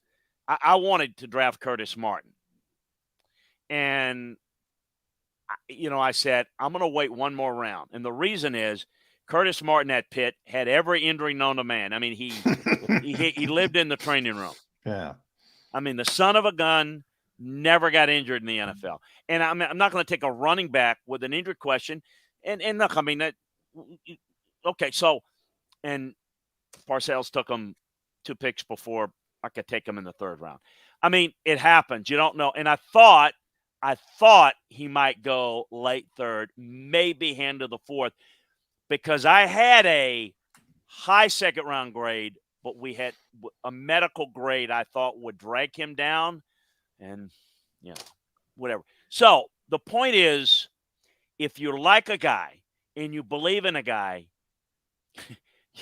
you better not play the game. We could have got him the next round. You don't ever know that. Here's what I'd say about Jalen. This is not the question, but I think it's pertinent. Here's what I said about Jalen as a player. And here's what I think is really important to know about quarterbacks.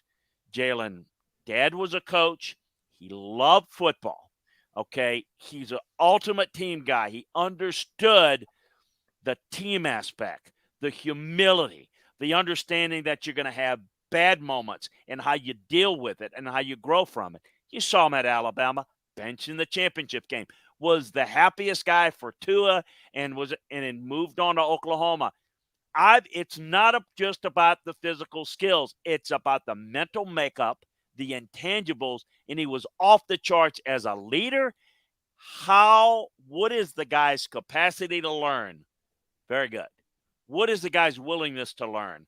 On a scale of 1 to 10, of 15. Just love that type of guy. Is a guy you can develop. You can't develop the guy that has great talent, that is satisfied, that's happy, that's not hungry. That's the thing that's made Jalen great. Great talent around him. And the thing that's made it work is this system. We're going to run a system. Yeah. It's going to be RPO-based system. He is built, you know, love Tua. Tua can't stay healthy. You know, love other guys. Jalen had the injury. Injuries are going to mount up, and it's not going to last forever. But that body build just is more conducive to be able to do some of this RPO stuff, running back run. So it's not about what the league has them, because they had a vision for how they were going to use them, what they were going to do. Some people thought that we took Javon Kearse too high because he was an inside backer at Florida, and he wasn't really get used as a pass rusher as much. We saw him in the workouts as a really good rusher. Guys, we tried to trade up to get Javon. We tried to go up to 5 to 8 to 10 to 12 to 15. We tried to trade up with the Bucs. We offered a third-round pick to the Bucs to move up one spot just to make sure we got the guy. And they said, no, we're going to stay. And I said, well, we're on a clock. Who are you going to take? And they said, we're taking Anthony McFarland, Booger McFarland. And then I'm like, oh, okay, well, great. Good luck. Boom. We're in our lap.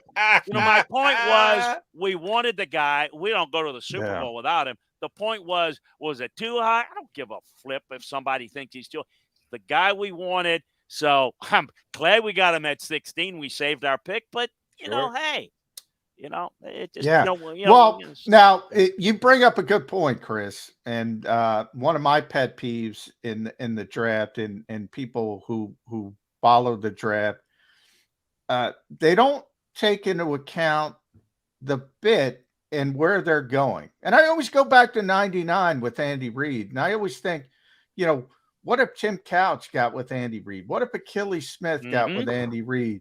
And what if Donovan McNabb went to one of these bad situations? That's right. How do things change? You don't get finished products in the draft. People think you draft a good player or you draft a bad player. Exactly and right. So much of it is development and getting in the right system. And Jalen Hurts got in a great organization, which was willing to, build an offense around him when he showed. I don't want to say that was the plan because it wasn't. They drafted him to be a cost-effective backup. But when they needed, the necessity arose, they were willing to ship their plan, build around him, build an offense around him. And now we know we have an MVP finalist. Yeah. But when it comes to that aspect of it, development, I don't think people put enough stock into that. Right. Development of the player and development of the team around him. Yeah. You take Jalen Hurts, you take Patrick Mahomes, and you put them right now on the Houston Texans.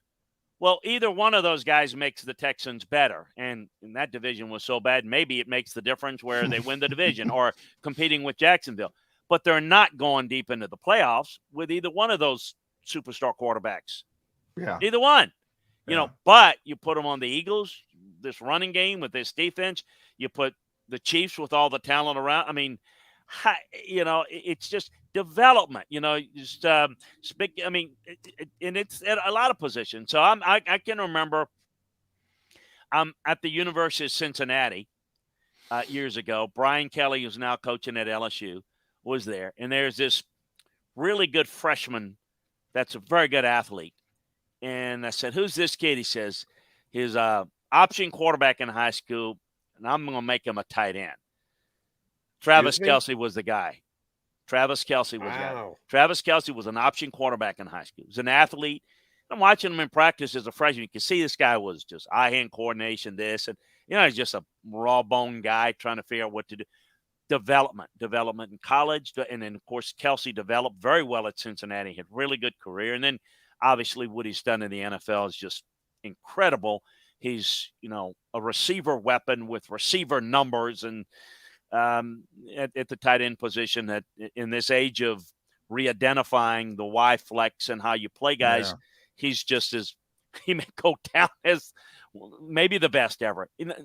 That's a perfect example, John. What you're talking about is development of players. Absolutely. You take Mahomes and put him in other situations, it's not as good. I mean, I think that has a lot to do with a lot of quarterbacks that are not developed. And again, it's coaching, but it's the player and it's the player's passion for learning. Everybody's going to tell you they love football and they're going to work hard, but it's the proof is in the pudding, how hard you work and how mentally tough you are to deal with the criticism, the negativity, in the face of all of that, can you come back from that? That's injuries. All of those things are really important. Chris, you've already given us a half an hour, so I'm just going to ask you one more question. It can be a quick answer. Andy Reid knows the Eagles. The Eagles know Andy Reid. Andy Reid, kind of knows Nick Sirianni. He interviewed him for a positional coach and said, "Nah, I'm going to give my guy David Culley the job." So there's a lot of inbreeding here. Is there an advantage on either side?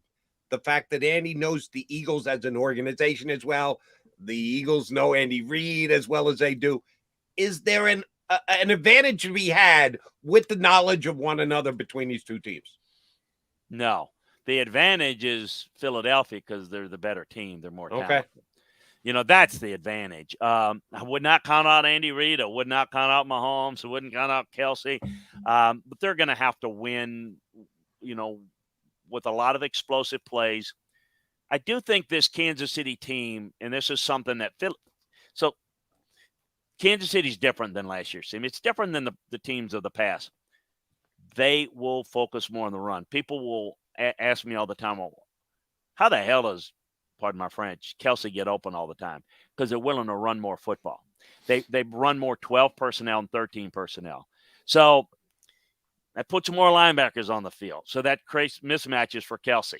So and if you don't and you say we're going to cover him, they'll just run the football on you. In the past, they haven't. They can run the football on you. And so that's maybe the thing, but the Eagles are going to know that. They got all the tape.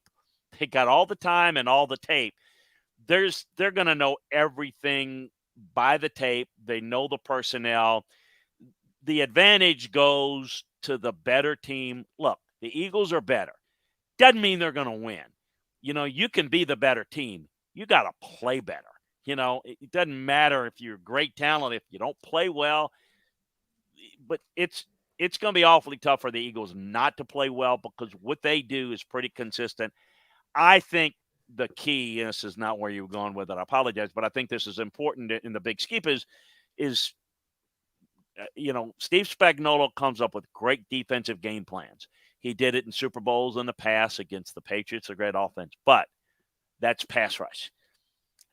Pass rush, not going to get it done in this game. You better be able to stop that run. And can Spags do a good enough job to contain a little bit of this Eagles run game? If they can't, it'll be a decisive win for the Eagles. If they can, then it can be close, competitive. And then if it's close and competitive, well, yeah, you like the Chiefs' chances, maybe certainly a lot better with Mahomes and all that. But I think defensively for Kansas City, that's the big challenge, not so much the Chiefs' offense, which is, where their bread's buttered. We'll get out on that note. If they can't stop the Eagles' run, it could be a big victory for the Eagles. That's what Eagle fans wanted to hear. Chris, Landry, mostly thanks for the great football insight. Thanks for playing up to the crowd. I'm not. You know me. I'm not playing it up because I think it was August or July. I can't remember. I said it. Y'all were talking about this, and I'm like, I don't see anybody in the NFC East being a real Super Bowl contender. So, I don't just say it to dugout. I didn't see this happening the way it did. So, I have seen it through the course of the season developing into it, but I didn't have any crystal ball saying, the Eagles going to the Super Bowl in August. I didn't see that. So, kudos to them. They proved it to me during the year. Check out his website, LandryFootball.com. You get all his podcasts there. Chris Landry, thank you very much for hopping on with us. Enjoy the build-up to the Super Bowl and the game as well. We'll get you back on during the offseason, big guy. Hey, you guys enjoy it, Jody, John. Always a pleasure to be with you. Have a great 2 weeks. All the great fans, enjoy it. Doesn't happen every year, so enjoy it and have a lot of fun. Thanks, Chris. Great job. Thanks a bunch. Our pleasure. That's Chris Landry from LandryFootball.com. Here with Birds 365. All right, ran a little late with Chris. You know what we got to do. Come back and put a bow on the show. Stay here.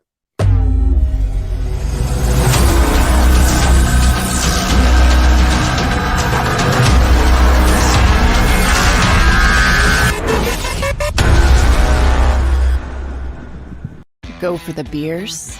Go for the cheers. Go for the hit and the hits. Go for the scene. Go for the screens. Go for the gallery. Go for the win. Go to Ocean.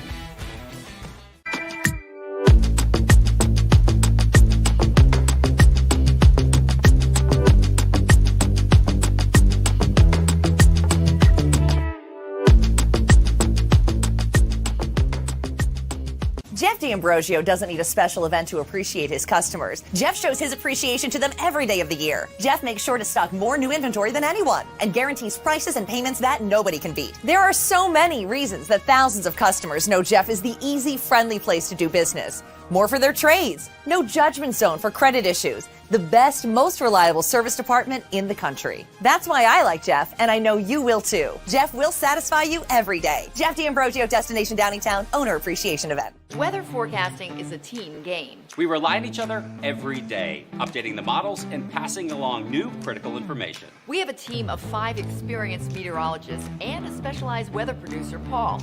Say hi, Paul. Sometimes what I see in the model, Cecily could see something different. That's when we come together as a team to make our most accurate prediction. And all of this backed by more than 100 AccuWeather scientists. It's a team game. And we have the best team in town.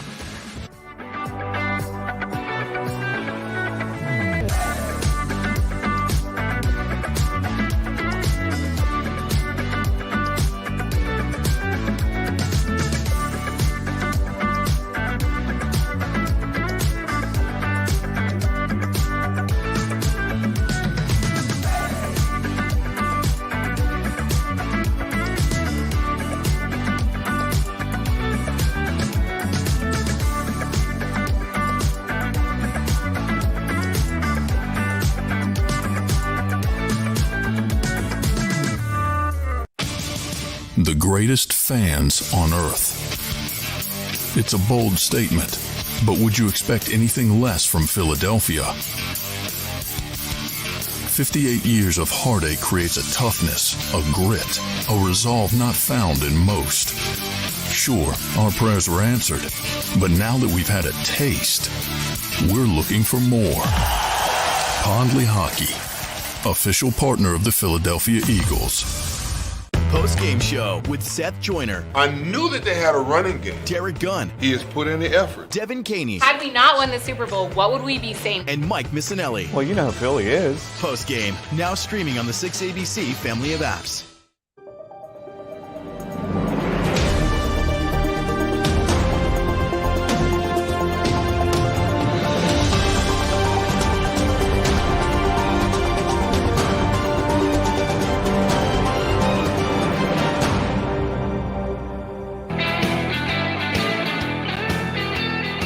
Ran a little late.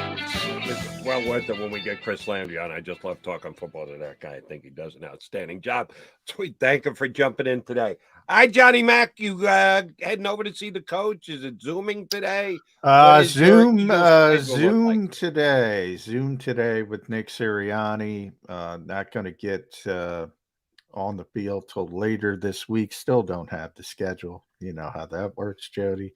But yeah, you know when media day is next week. Well, that's the NFL. Don't have the Eagles scheduled this week. The NFL schedule, yeah, that's been out. Yeah, the NFL. The Eagles have to adhere to what the NFL tells them, the same way you guys have to adhere to what the Eagles tell you. Yeah. But yeah, Chris Landry, great information, and he brought up a good point when we were talking about Jalen Hurts, and real quick to put a bow on that. A lot of teams, I should have brought this up. A lot of teams don't want to run that type of offense, and that pushes them down the board right there. So a lot of them aren't even open to it. So, and all these little intricacies have to do with it. And it's interesting to hear from somebody on the inside and how these things work. All right, and since we're going to go over here a second, but this deserves a follow-up question. Who made that call? Because Jalen Hurts' relationship with the Eagles starts draft night. Howie Roseman, their scouts, they like him. Doug Peterson involved. Howie makes the call. Howie makes the call. All right, so Howie makes a call with advisement from others. Yeah, Doug really liked Jalen Hurts. And Howie, one thing about Howie, he listens to the coaching staff. So he's not a guy who Like when Jim Schwartz was here, he got guys Jim Schwartz wanted. When Jonathan Gannon is now here, you see it. He went out and got guys Jonathan Gannon wanted for his system. He's done that consistently, and that's how you should do it if you're a general manager. But ultimately, at the end of the day, Howie makes the call. Fair enough. All right, so when Doug Peterson is given his walking papers and Eagles are talking to his potential replacements, does Howie Roseman ask Nick Sirianni the question, listen, if we make you the head coach of the Eagles, would you be willing to run a Jalen Hurts based offense? Oh yeah. Is Howie asking Sirianni, here's what we see as a potential future for the Eagles? Because remember, Sirianni got hired before Carson got traded. Yeah. So if he had that much foresight to ask the Hurts question in advance, that would be pretty more, damn impressive of Howie. That's what I was about to say. It's more about asking the question about, building around the talent, because at that point, look, again, it's hindsight to say the Eagles did not plan for Jalen Hurts to be the starting quarterback. Nope. Jalen Hurts got an opportunity out of necessity. And the Eagles, and I said this on yesterday's show, and I know we're going late, and I'll try to get this as quickly as possible. They planned originally to roll it back with Doug Peterson and try it one more time with Carson Wentz. And Carson forced himself out, wouldn't consider it, and things shifted from there.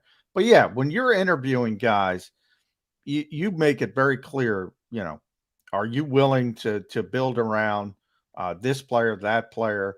And both Carson and Jalen Hurts were in the mix at that point because the Eagles knew, even though they were trying to repair the relationship, they knew there was a chance that they were moving on.